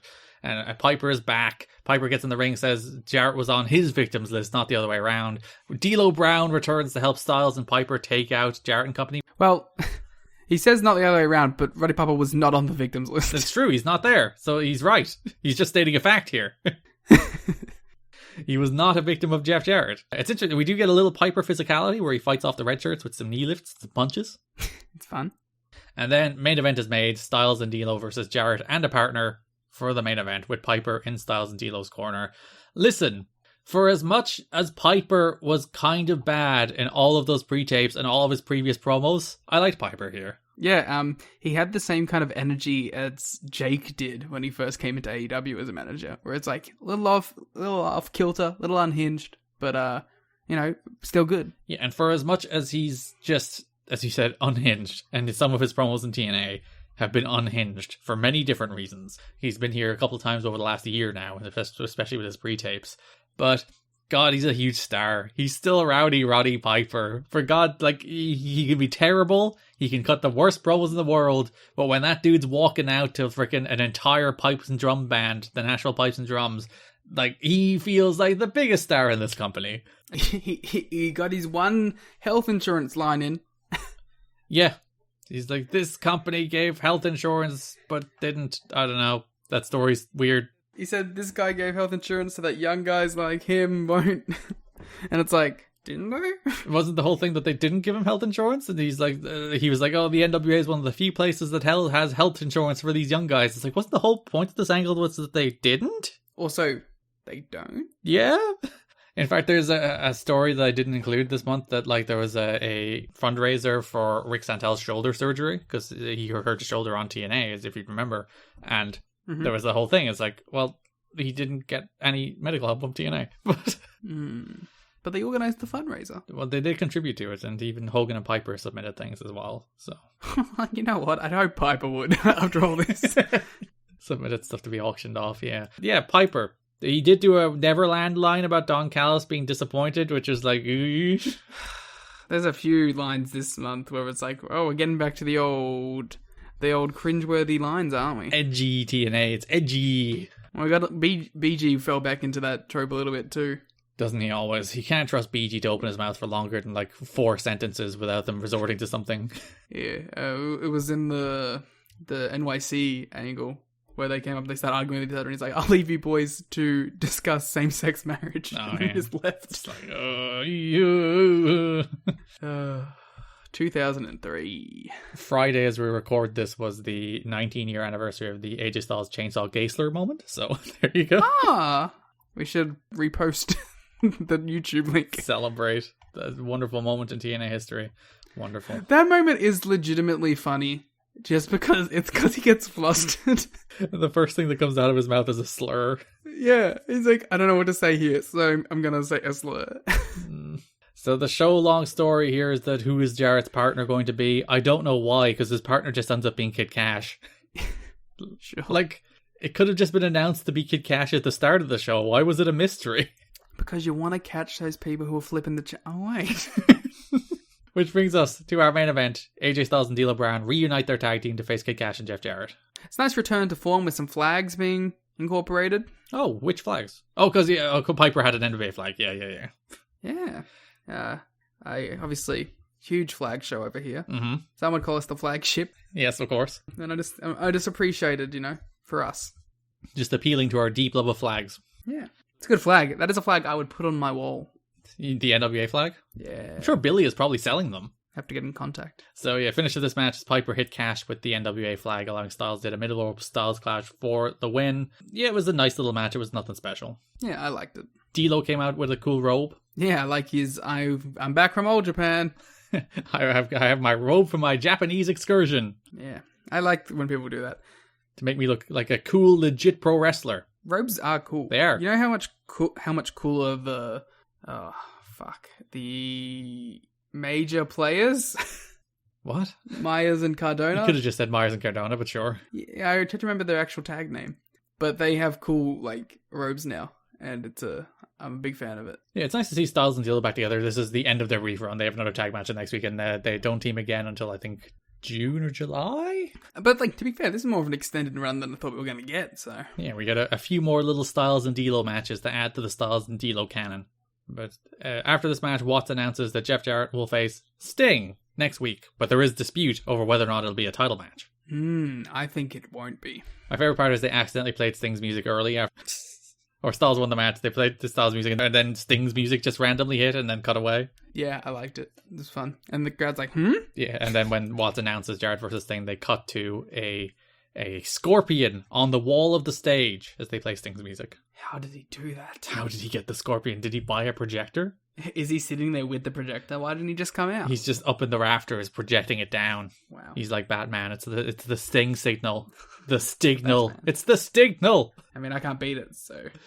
NWA TNA Baby number 76, December 17th, opened with Jeff Jarrett versus Sting, it actually really opened with Erik Watts rallying the troops. People are questioning Erik Watts' leadership here multiple times, Liam. Yes, because we had basically the same segment last week with a cooler array of people. It's just because Punk was there. No, it was because Sabin was there, actually. Punk was at both. It was Sabin, which was the guy who was missing. So yes, I will accept the cooler array of people. I apologize. Yeah, Sabin was in this one, and Don Harris was at the next one, so...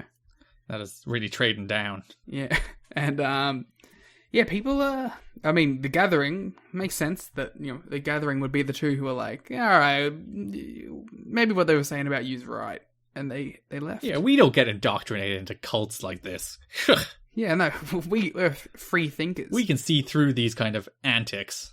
We also have Erik Watts in a snazzy suit. Oh yeah, so yeah, the opening segment of that show is that Jarrett comes out and he's like, I don't have to defend the NWA title because I don't have to defend it for 30 days. And he does the Jeff Jarrett head point. He's all very proud of himself. Ain't I great?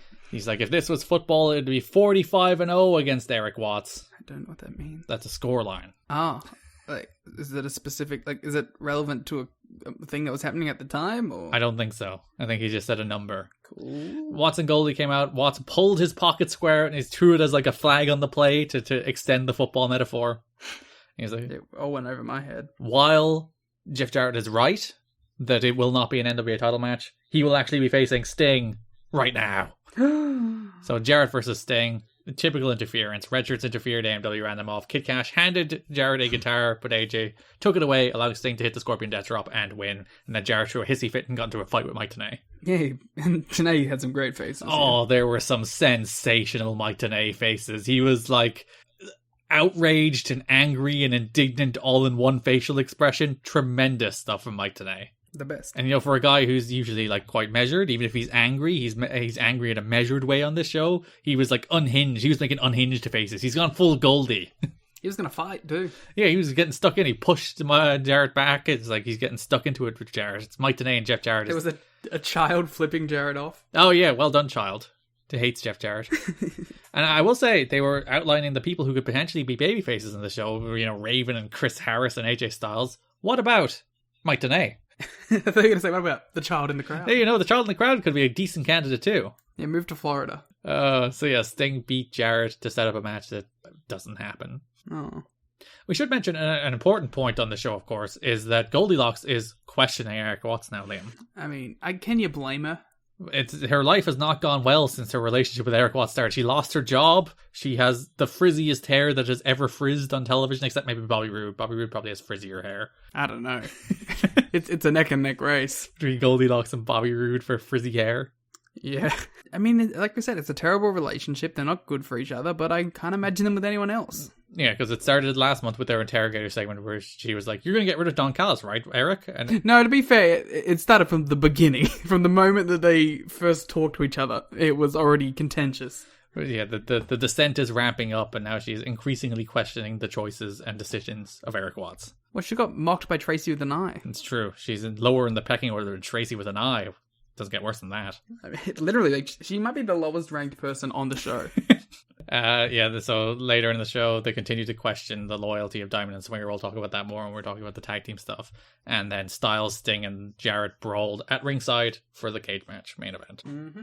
That's your world title scene in which Jeff Jarrett doesn't have a challenger, because the whole idea is that Raven lost his shot against Abyss and the Red Shirts, and AJ lost his shot against Diamond and Swinger, which we'll talk about in a second when we get to the tag stuff. So Raven, D'Lo, and AJ are all out of the title picture, so Jarrett has removed all of his foes, even though he still has a scheduled title match on January 7th. So who will he face? I think he will face Hulk Hogan. Brother. My knee suddenly had a sudden recovery, brother, and I'm coming in to save the day. What you gonna do?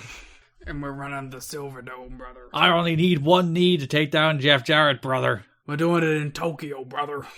Alright, let's go over to the X Division. Like, the less division. Well done, nailed it. Thank you. So the entire story of December is the build to Ultimate X2, which is teased by Chris Sabin on this show. X2, like the X-Men movie. Yeah, the best X-Men movie too. What was in X2? The one with the guy with the psychic powers. He's in all of them. No, it was a different guy with the psychic powers, though.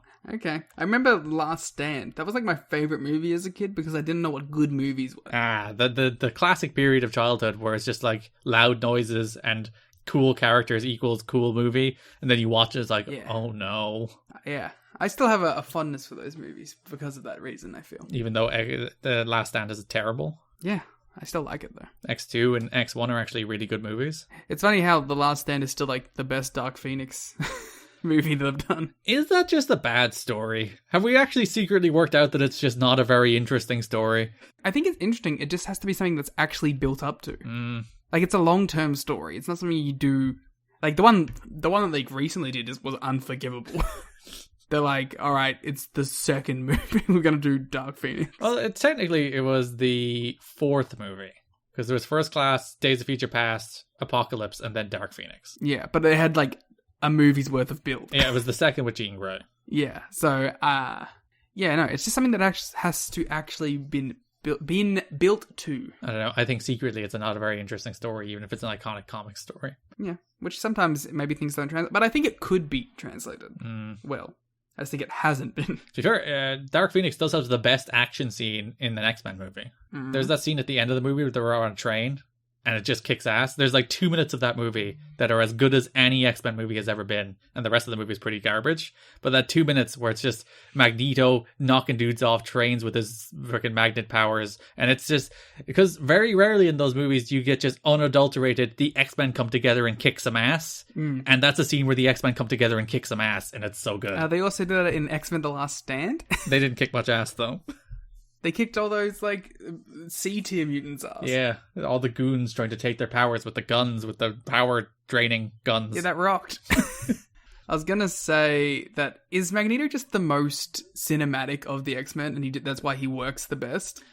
Like, he's an interesting character with depth and sides to him, that you can play babyface and heal Magneto interestingly, so I think that's the reason he works very well. It also helps that, like, you cast Ian McKellen as him in the first place.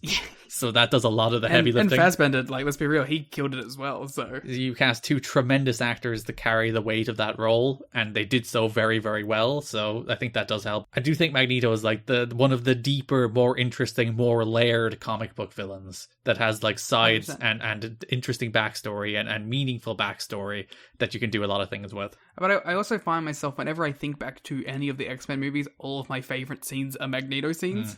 Like, I was rewatching the scene where people love this. I was rewatching the scene the other day where he broke out of the plastic prison by using the iron in the man's blood. Yeah, it rules. And I was like, oh, he's the best character they've ever done. Yeah, and, like, they couldn't have cast, like, Professor X and Magneto better. Like, it's impossible to do better than Patrick Stewart and Ian McKellen as the people to play those roles.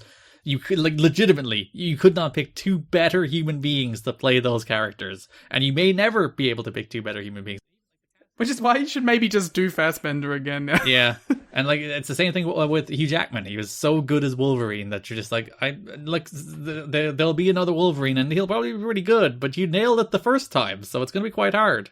Just some other scenes that immediately came to mind was, like, the scene where, I really like a lot of Ian McKellen scenes, but I think my favorite ones are Fassbender scenes, just because I love the one where he had to use his powers to save a dude, and then his whole, like, workplace sold him out. Yeah. And he went back and he's like, all right, I'm going to slaughter everyone now. I just hope that's cool. I'm also a big fan of the trope, which you see in Guardians 2 with Yondu, where it's like one small object, it just goes through a ton of dudes. Yeah.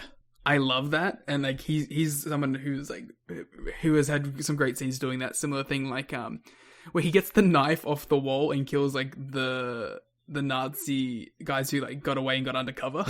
That's like in the bar. There's some really good stuff. Good character, good actors, good movies, and a character that can do a lot of interesting things in scenes that make them interesting. Yeah, and you can babyface them, which they have. Yeah, for both of them, they babyface both McKellen and Fassbender. So I look forward to him in MCU. So the first show of the month opens with Loki defending... Sorry, I just had whiplash then, just going straight to the X Division. We went from X-Men to the X Division. It makes perfect sense. Yeah, the X-Men Division. So Loki defeated Christopher Daniels and Kid Cash in your favorite match of the month by a landslide. Yeah, this match rocked. I think it's mostly... I liked that Daniels was kind of a heel. Sorry, not a heel, he was kind of a face in this. he got over because he was just doing cool shit. They all just did cool shit, and you know that is the way to my heart. Yeah, you're right about Daniel's Acai moonsault, by the way. It's very good. Yeah. Daniel's rocks. Loki got a huge reaction in this match for doing the top rope double stomp to break up a pin. It's a great move. And like the crowd are getting back into Loki. It's like, you know, Loki's just doing cool shit and the crowd are like, oh, yes, we like this guy. Let's cheer him. It's crazy how like his thing broke apart for a while there. Because they were treating him as a nerd and now he's just back to winning matches and doing cool shit. Suddenly the crowd are into him again. Huh. It's interesting how that works. Yeah, I know, right?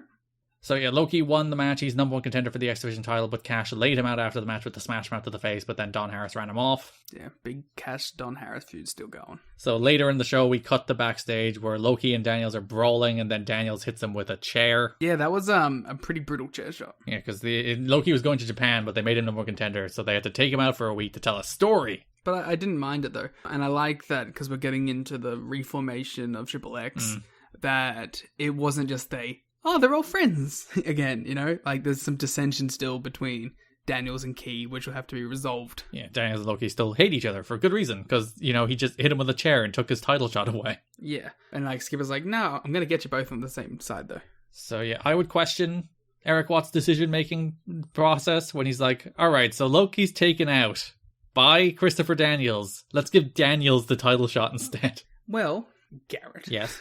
Daniels hasn't declared his allegiance to Jeff Jarrett, and the other option was Kid Cash. Are you suggesting that perhaps Erik Watts is wielding his power to try and influence people to his side?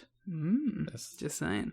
Someone was on the fence. I would personally just say that if I were in TNA, I would start attacking people that have title shots. Unrelated to this, just in general. Yeah, just attacking people just to take their title shot away from them. Yeah. I always liked that when they would do it immediately before a match, because they're like, oh god, we need someone right now, and you're the only one here, you have to take the shot. Yeah, that makes more sense, though. Yeah. Like, Edge taking out Kofi before the Elimination Chamber. And they're like, well, fuck, what do we do? Fine. Yeah, he's like, and he just forced himself into the chamber, like, well, I guess you're in it. Nobody's here to say no. Yeah, and we gotta start the match. So on that first show of the month, Sabin and Dutt are backstage with Scott Hudson. Sanjay talks about his unprecedented rise, and then Sabin starts to suggest, you know, what if we did Ultimate X2? Huh? Ultimate X2, huh? And Scott's like, Ultimate X2? He's flabbergasted at the mere suggestion. How are they going to top Ultimate X1? Ideally by the belt not Probably falling by having down. a belt that stays on it. Yes. Which leads us to Shane Douglas and Michael Shane defeating Chris Sabin and Sanjay Dutt after Tracy with an eye hit the pie in the sky and Sanjay Dutt allowing Shane to hit a super kick for the win. This match was very interesting to me because Shane Douglas was bumping like a madman for Sabin and Sanjay. He also was like, I'm gonna work this X Division style. Like, it's very rare that you see a guy of the legacy and the stature of Shane Douglas. Not that he was this huge star in the industry, but he's a guy who's been around for a long time, who's usually more cynical than this. But like, this match is built to Sanjay getting the hot tag and Shane Douglas being the guy who's tagged in on the other end of the hot tag. And like, Shane Douglas just bumps for Sanjay. He just bumps for him. He just, every single move Sanjay does, Shane Douglas he doesn't cut him off. There's no ego there. He just bumps and feeds for Sanjay in a way that was like, I'm impressed by you here, Shane Douglas, just by your sheer lack of ego. I think he enjoys getting young talent over at this stage. Because even when he wanted to do his own thing for a while there, he was like, my big focus here is that I want to get young talent and help them get over. Yeah, so Shane is now the longest reigning X Division champion in TNA history. About 4 months. Wow. What a reign. That's a thing that's being reinforced. But like, this is an 18-month-old company, so you know what? Having a 4-month reign isn't bad. Especially in a belt designed to be kind of thrown about. Especially in the early days when they did throw that belt about, especially between Styles, Loki, and Lynn. They're just like, bounce it, bounce it, bounce it, Yeah, bounce I'm pretty it. sure Styles and Lynn are like 7-time champions at this point. Yeah, remember Shawn Maltman had the belt? No. So Sabin goes to do his big step-up dive to Shane Douglas, but Shane Douglas pulls Tracy in the way. Sabin is honourable. He doesn't do it. Of course. A decent man. Because now he's a good guy. Yeah, he's the babyface now, apparently. Sabin of like 3 months ago would have been like, yeah, well, I don't give a shit. I'll jump on a woman. Yeah. I enjoy franchise. I just enjoy franchise because there's a moment where like he's in the ring with Sanjay and he does a shoulder block and he takes Sanjay down and he just does a cackle. Yeah, he's great. He's just like, ah ha ha! I took down Sanjay Dutt. Ah. He's very pleased with himself. Ain't I great? He's like Jeff Jarrett, yeah. If Shane Douglas was in the Jarrett position. I think the show would be better, honestly. Because his promos would be more fun, at least. I think Shane Douglas is a more giving performer. Yeah. So yeah, Douglas and Shane won after Shane won with the super kick. Douglas and Shane. Yes, the new franchise. That's what they should call themselves. No, they should just be called Shane Douglas. Shane Douglas. It's both of them. It's not the first one. Yeah. Should be Shane and Shane. NWA TNA Baby number 74, X Division title match between Christopher Daniels and Michael Shane. Most notable for the hard way blood that Christopher Daniels got in this match. They showed a video package the following week where they showed the very deep cut over his, I think, right eye. That, goodness, that was a lot of blood. I really enjoyed during the watch along where you're like, do you think it was hard way? And then 10 minutes later, we're like, it was definitely a hard way. Yeah, because I was watching this where Daniels is bleeding a lot. I'm like, the structure of this match doesn't really suggest to me that Daniels bled intentionally. And the pattern of the blood was that not the traditional over the forehead. It was more like around the side of the face. Where it's like, oh, that does look hard way. And as you mentioned, the next week they do show a backstage video of just a violent cut over Daniel's right eye. It's a deep looking one as well. It was like the side of his head. We dextered this. We looked at the blood patterns and we to determine that in fact it was a hard way. We did a whole CSI Miami, turned to the camera, pulled the glasses off. It's like, it looks like it was hard way. Yow! Yeah, decent little match otherwise. The blood did add to it. The blood of hard way blood is always just so much more distinct than a traditional pro wrestling blade job. Yeah. Because it's real. I like when people get hard white blood. They there's a moment of fuck, and then I gotta roll with it. Well, which leads to I gotta talk about the promos. Yeah, the most famous version of that is of course the Adam Cole and Kyle O'Reilly match, which is dying a death and then blood, and suddenly it's the best match in Ring of Honor history. Yeah, I remember that match was one of the matches that got me in Ring of Honor. Because I remember being on Twitter during that match. And literally everyone being this kind of sucks. And then the blood came up, and it's by the end of that match, it's oh, this is the best match in Ring of Honor history. All it takes is some teeth getting knocked out. Yeah. So Michael Shane retains. Tracy tried to interfere, but Daniels kicked out of the super kick. Shane then tried to use a chain, but Sabin stopped him, threw the chain to Daniels. Daniels used the chain, but... Perfect, by the way. Yeah, because he kicked it out of his hand, and Shane flung it backward, and Daniels caught it. Very satisfyingly done. 100%. And Daniels used the chain, but the referee happened to turn around as he used it and saw Daniels using it. Disqualification win for Michael Shane. Garrett, I have an off-topic thing. Sure. But I want to get your impressions on this. Go ahead. A Fightful Wrestling at Fightful tweeted 1 hour ago, Will Smith slaps former TNA star Chris Rock at the Oscars. Thank you. And I appreciate the acknowledgement. Right. I feel slightly like our bit has been stolen. Yeah, they're chasing the clout of the "You've Got to Be Kidding Me" podcast. A little bit, a little bit. Because, every episode since Chris Rock appeared has started with the opening quote on each episode of our podcast. TNA is the best wrestling in the world. Chris Rock is an integral part of our podcast. Yeah. Chris Rock has been on nearly every episode. For some reason, Garrett, me typing Chris Rock YouTube didn't pull up our video first. Damn it, we don't have the SEO. Are you replying to the tweet with the... Yes. Very good, well done. This is live, on-air, buzz marketing of the podcast. Hello, friends. I think it hid my response because it was just a link. Listen, let me retweet it. I will boost it. Here we go. We're making moves, making $1 million moves. We're attempting to I'll link you. Manipulate Sean Ross Sapp's platform for our own benefit. Listen, if he does it, we can do it too. Just retweet, like. I'm going to retweet and like it from the podcast account now. Yeah. This is how we get the 1,000. Retweet, like. This is what our discussion of the X Division has descended into. So there you go.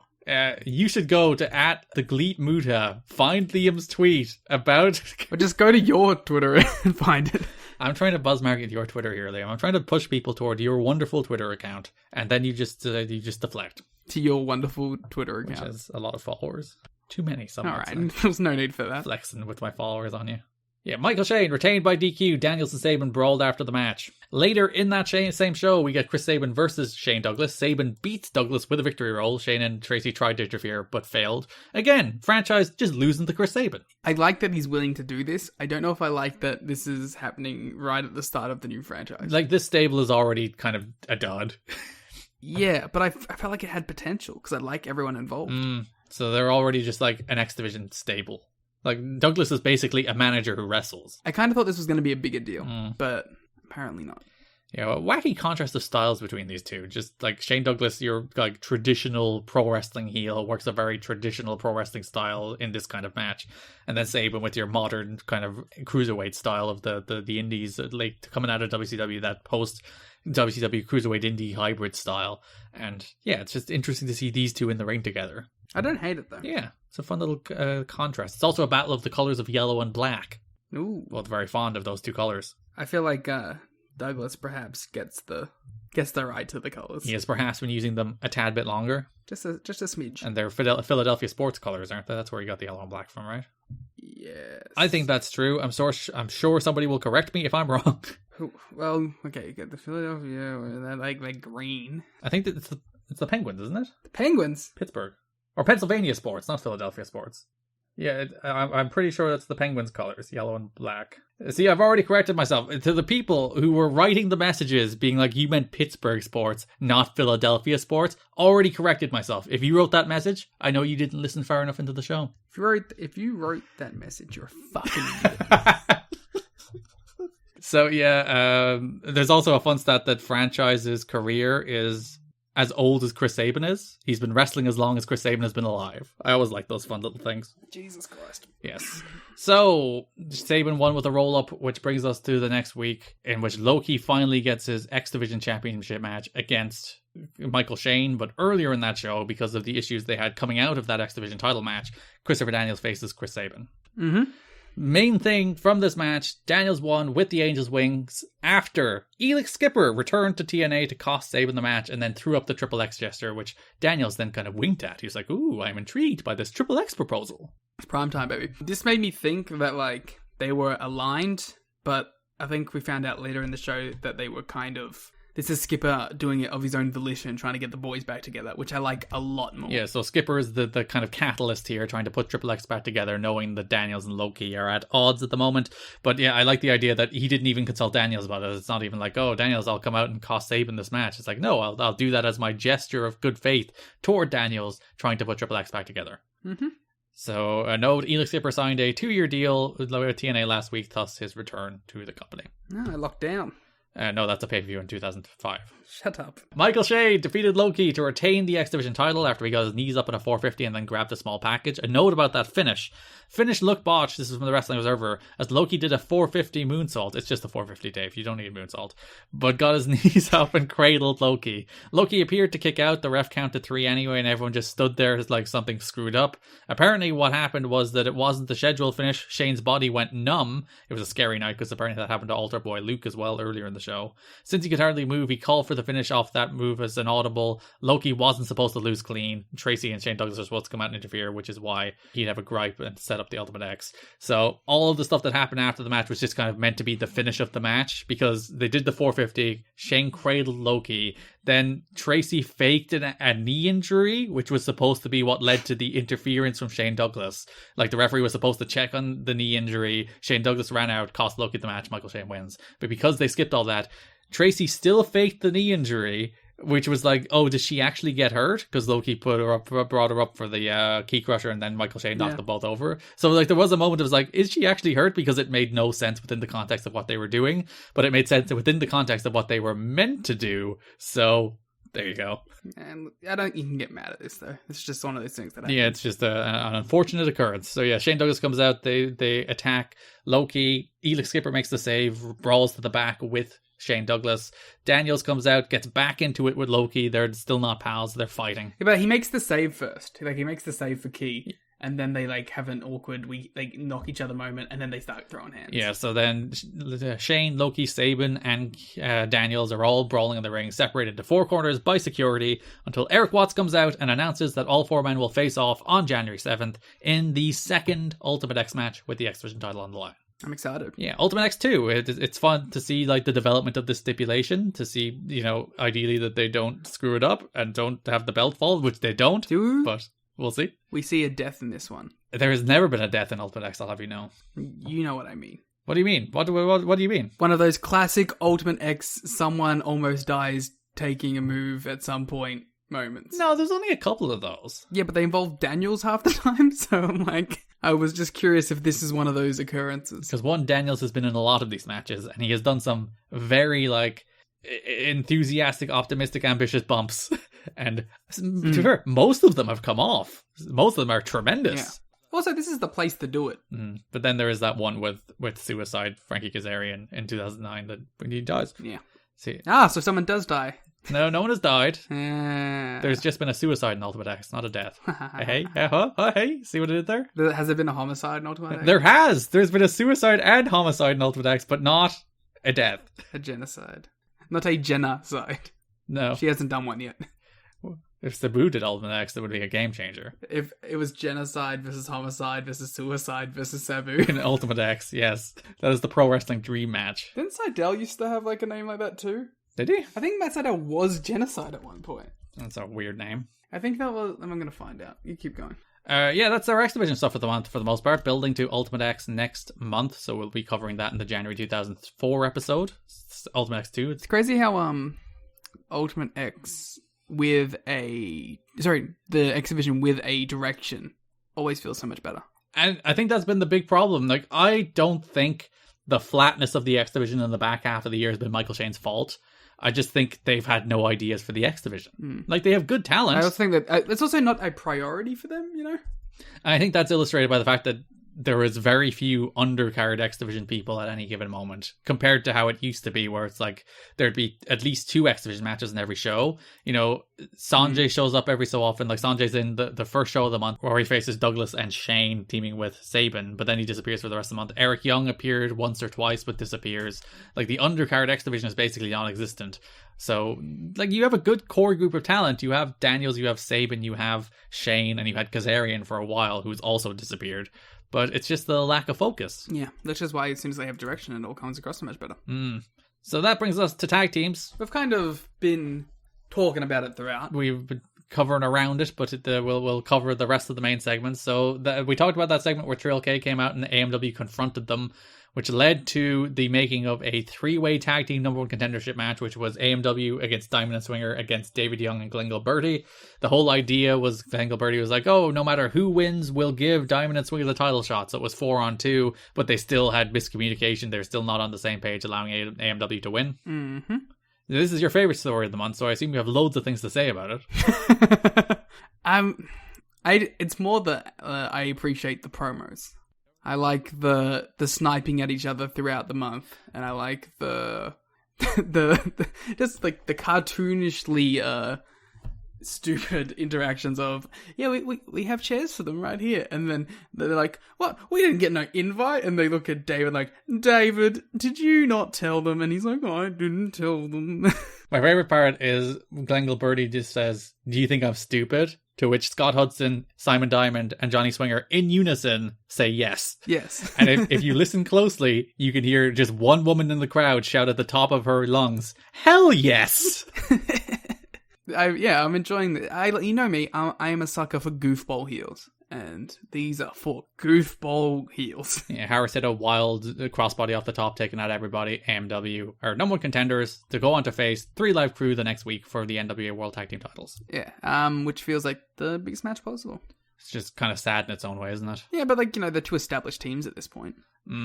So yeah, Diamond and Swinger at ringside, they got into it with David Young. They caused issues. Killings and Storm took them out with dives, but then Gilberti slipped in the back, hit Chris Harris with a chair. Unbeknownst to 3LK, they were not aligned, but allowing 3LK to retain over AMW. I like that, sorry, this is just more talking about NYC.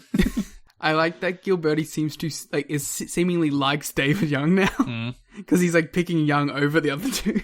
He loves them. He just wants to manage his success far into the future. It's his buddy. I personally would choose Diamond and Swinger, but you know what? To each their own. Well, he isn't the tag champs with Diamond and Swinger. He could be the tag champs with David Young. That's true. It's all just greed on his end. He wants the belt. He's jealous. Which actually makes sense to check out with Glenn Gilberti's character. So you know what? Yeah. It's almost like it's a good storyline. I like that Diamond and Swinger were both like, I don't like you saying that we're with Jarrett, like speaking on our behalf. I mean, we probably are, but like, don't you say it. Yeah. It's just like, we are men of our own authority. You do not speak for us. Yeah, I like this stuff. And I like the way, like, that comes from the fact that they were dragged into an alliance with David Young against their will. So, like, Glenn's choice of talent to associate with isn't exactly on their level. Exactly. See? You're selling yourself on it. Yeah, there's deep layers to it I was not considering. Mm-hmm. So then we had 2 tag team matches on the last show of the month, December 17th, 2003. First of which was America's Most Wanted against Glenn Gilberti and David Young in a street fight. Little fun match. It's plunder with these guys, so it's probably gonna be good. Yeah, it's just like they're doing stuff. The finish is that Harris spears Gilberti into a ladder before Storm hits a swanton off the top through a table onto David Young, gets the pin. So yeah, it's good stuff. It's just good stuff. Storm feels like he's working real hard at the moment because he doesn't want to get left behind. There is a story that I didn't include because it felt mean-spirited, but you brought it up, so I'll bring it up. About how, like, they're worried about James Storm's weight gain and they see Chris Harris as the star of the team, so they want to, again, move toward potentially breaking up America's Most Wanted. Yeah, but also Storm wins in the end, so, you know. Yeah, and Storm once again did a cool thing off the top rope, and he was probably the lasting impression of this match was the finish, the swanton through the table. So James Storm, well done.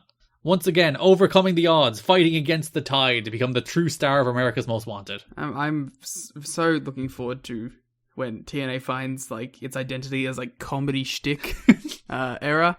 And we get James Storm being like a goofball. Silly James Storm. It takes the heel turn. He becomes the Glenn Gilberti of the show when you think about it. See? And there's a reason why I'm excited. And then the other tag match of the month was a dream match between Simon Diamond and Johnny Swinger against AJ Styles and D'Lo Brown. Yep, it's a dream match. Now you might think, that doesn't sound like a dream match. They don't mean dream match in the context of, like, match in your dreams. It is a match where the person who wins will get the title shot of their choosing, thus they will fulfill their dreams. It's ironically both for me. You were just waking up every morning being like, oh, last night I had a wonderful dream about a Simon Diamond and Johnny Swinger against AJ Styles and D'Lo Brown match. Mm-hmm. It was everything I could possibly want it to be. No, my dream match is me in it. You against AJ Styles and D'Lo Brown, teaming with Simon Diamond and Johnny Swinger. You, like, in the body of David Young. No, my literal dream match of me and Claudio Castagnoli versus Cesaro and Chris Hero. Oh yeah, that's a wacky dream match.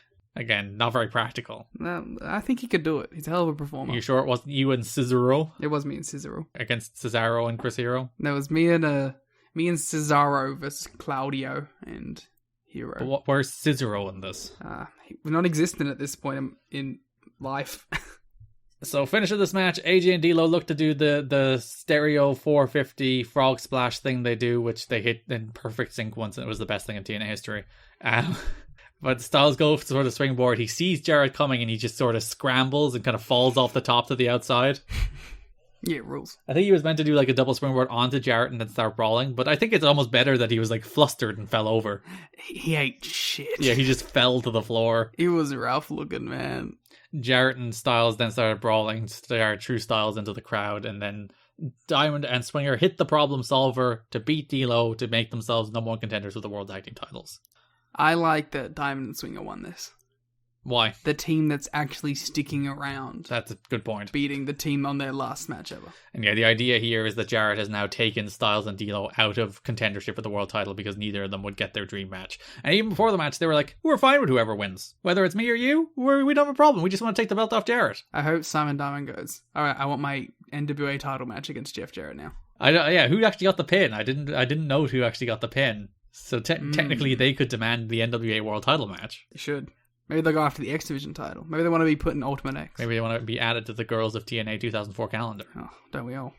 It's the true prize here in the NWA TNA. And then, best of the rest, basically just Kid Cash and Don Harris finished off. Yeah. We had X getting like a one more appearance. Oh yeah, because X showed up, he had a match against Don Harris. He won after Kid Cash ran in, distracting him, allowing X to hit him with a chain. And that's the last you will talk about PCO until 2022. I kind of thought that X was going to be Cash's new monster. Which would make sense. That would work. And you could have him drop the look. Do you think they pivoted directions because they're like, oh, we're going to put Cash with Jarrett, but X doesn't really work there, so we're just going to stop using X? He could work if he just took the fucking mask off. But like, they already have Abyss in that stable, so they don't need another big mean guy. An Abyss PCO team doesn't fucking appeal to you? They would have a hell of a match against AMW. They would do some dumb shit. So yeah, X beat Don Harris, then Cash ran away again, leading to them finally facing. We talked about the match they already had on NWA TNA pay-per-view number 74, December 10th, where that set up the Jarrett promo. Kid Cash defeated Don Harris with help from Jeff Jarrett, returning the favor after Cash helped Jarrett beat Styles the week before. This feels like a bit of a step up for Cash.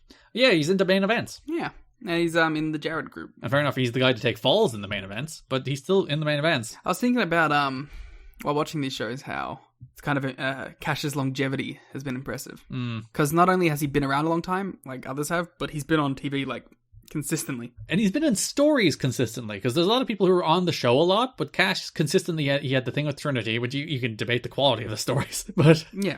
He had the babyface run when he first came in. Yeah, and he was, like, just a random X Division guy, then he had the X Division title run, and he, like, even now, like, they gave him this little mini program with Don Harris for some reason, just because they're like, we need to give Kid Cash something to do. He had the Legends run. He had the Abyss tag team. So yeah, he's been a busy goose here in his first year and a half in TNA. He kind of feels like he's taken Lynn's kind of mid-card story guy role. That's true, especially if Lynn's not around to have that role. Mm-hmm.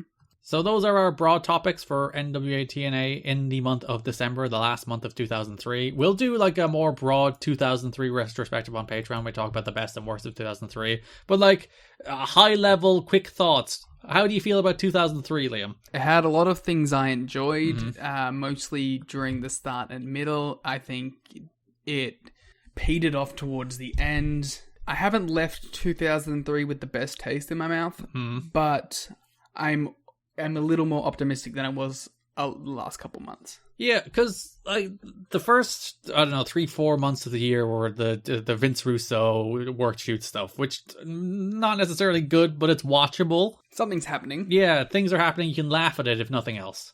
And then the middle portion of the year, I think they really did find their stride starting from that Jarrett Raven title match, where they built to that big title match, which was a big success that sold out the Asylum. It did a big number on pay-per-view.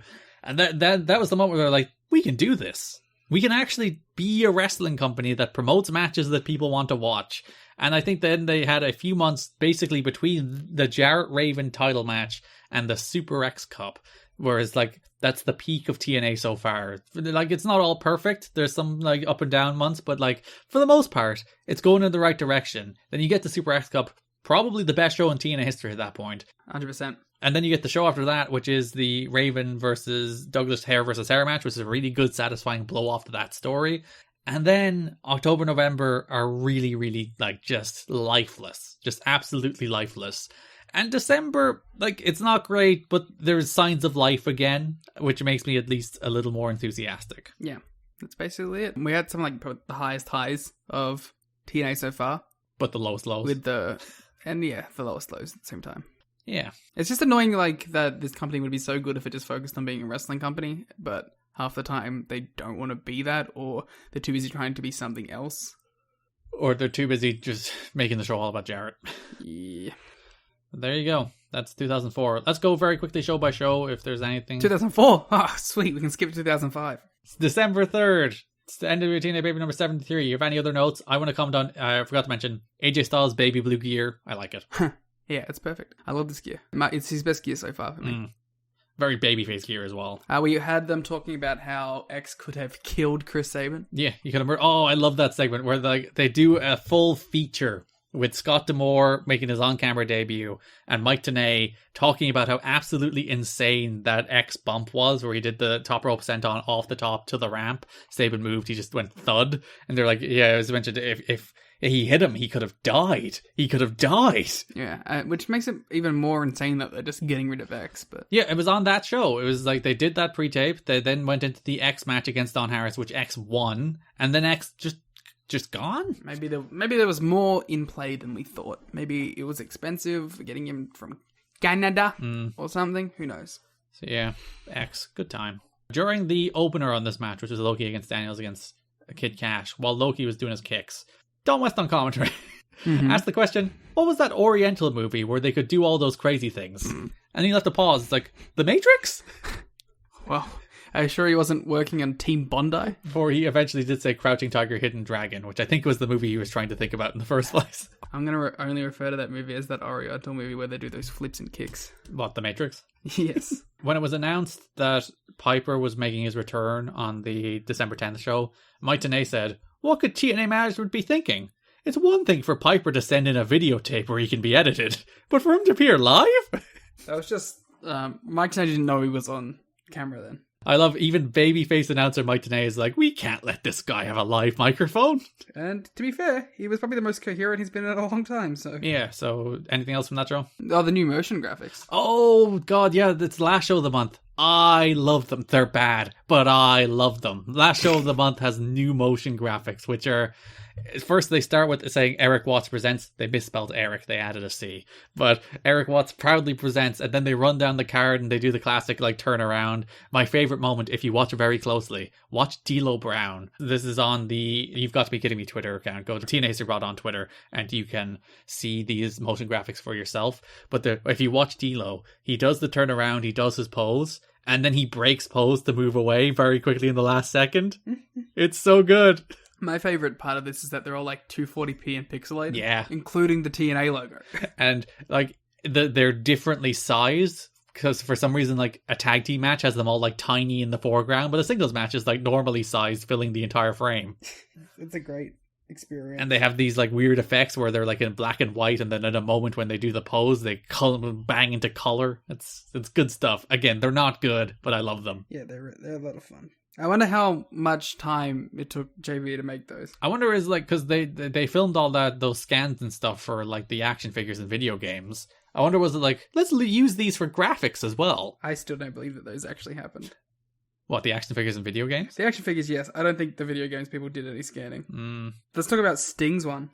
Oh, yeah, because they didn't have a PNG of Sting turning toward the camera, so it's just a JPEG still shot of him from like 2 months ago in wrestling. Tremendous. It's very good. It's like the universal experience, Liam. When you Google Sting PNG, then you download what you think is a Sting PNG, but it actually has like the letterboxing in the background and you've been lied to. Yeah. Which happens to me all the time. Literally, it's the universal experience of when you try to make literally anything in Photoshop or even Paint on the internet, you get those people uploading fake PNGs. And yeah, that happened to TNA. They were like, we got our Sting.png. Oh no, there's a letterbox thing. We have to use a JPEG. JB's like, it's 7 a.m. I haven't slept. Where do I get a shot of Sting from? At the start of the show, during the Don Harris against Kid Cash match, this is the December 10th show. Mike Tenay notes, because Jarrett comes out and he hits Don with a guitar, causing the Cash win. Mike Tenay notes that the referee never saw the guitar shot.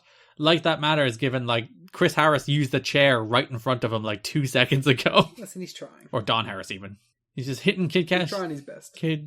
Bad referee. There's no rules in this company, Liam. The referees, I think are meant to be intentionally bad at this point. It's a commitment to the bit. I'll give them credit for that. I don't even mean that as a joke. I think they're intentionally making Rudy to be like a bad ref, so they can get away with doing bad finishes. And then last show of the month, December 17th, NWA TNA paper number 76, which is the one we did the watch along for.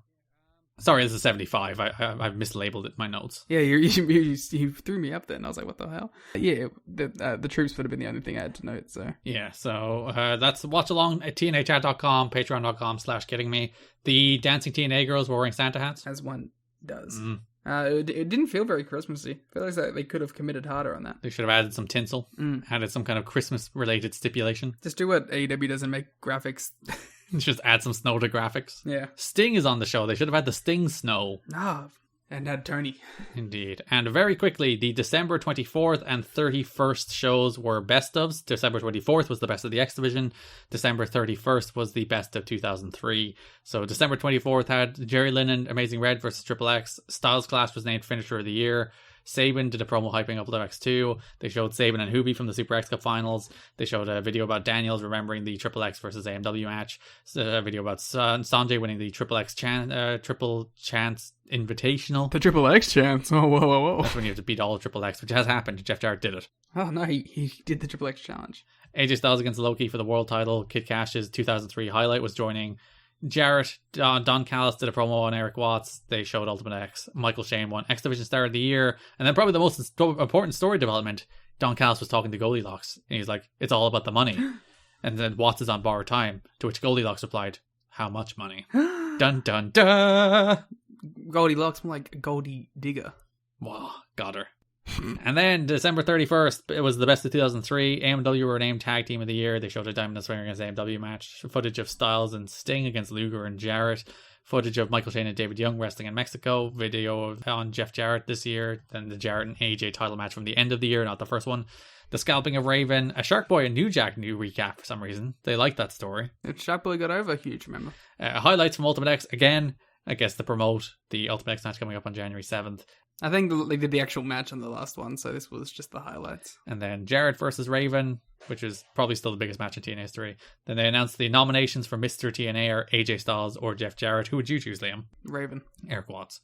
And then ended it with the cage match between Abyss and Northcutt against Raven and The Gathering. Wait, I can't even vote for Kid Cash? He had a sign telling me to vote for him. He did. Well, you could vote for who was like the final two, and then the final two would be announced.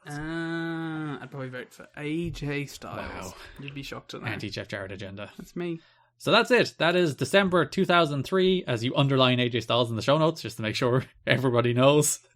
That is December 2003 in TNA. We'll be starting into 2004 on our next episode. As we mentioned at the start of the show, we'll be doing our 2003 TNA draft and our 2003 TNA year in review on Patreon over the next couple of weeks. Also, Rain Takers episode 2 covering the New Japan 40th anniversary show with the Okada Naito match for the IWGP Heavyweight title. A great pro wrestling match. That's on Patreon now in the $5 tier. We have the New Japan Cup coming up in the next one. Yeah, on April 8th will be our next episode of Rain Takers, where we'll cover the 2012 New Japan Cup final show.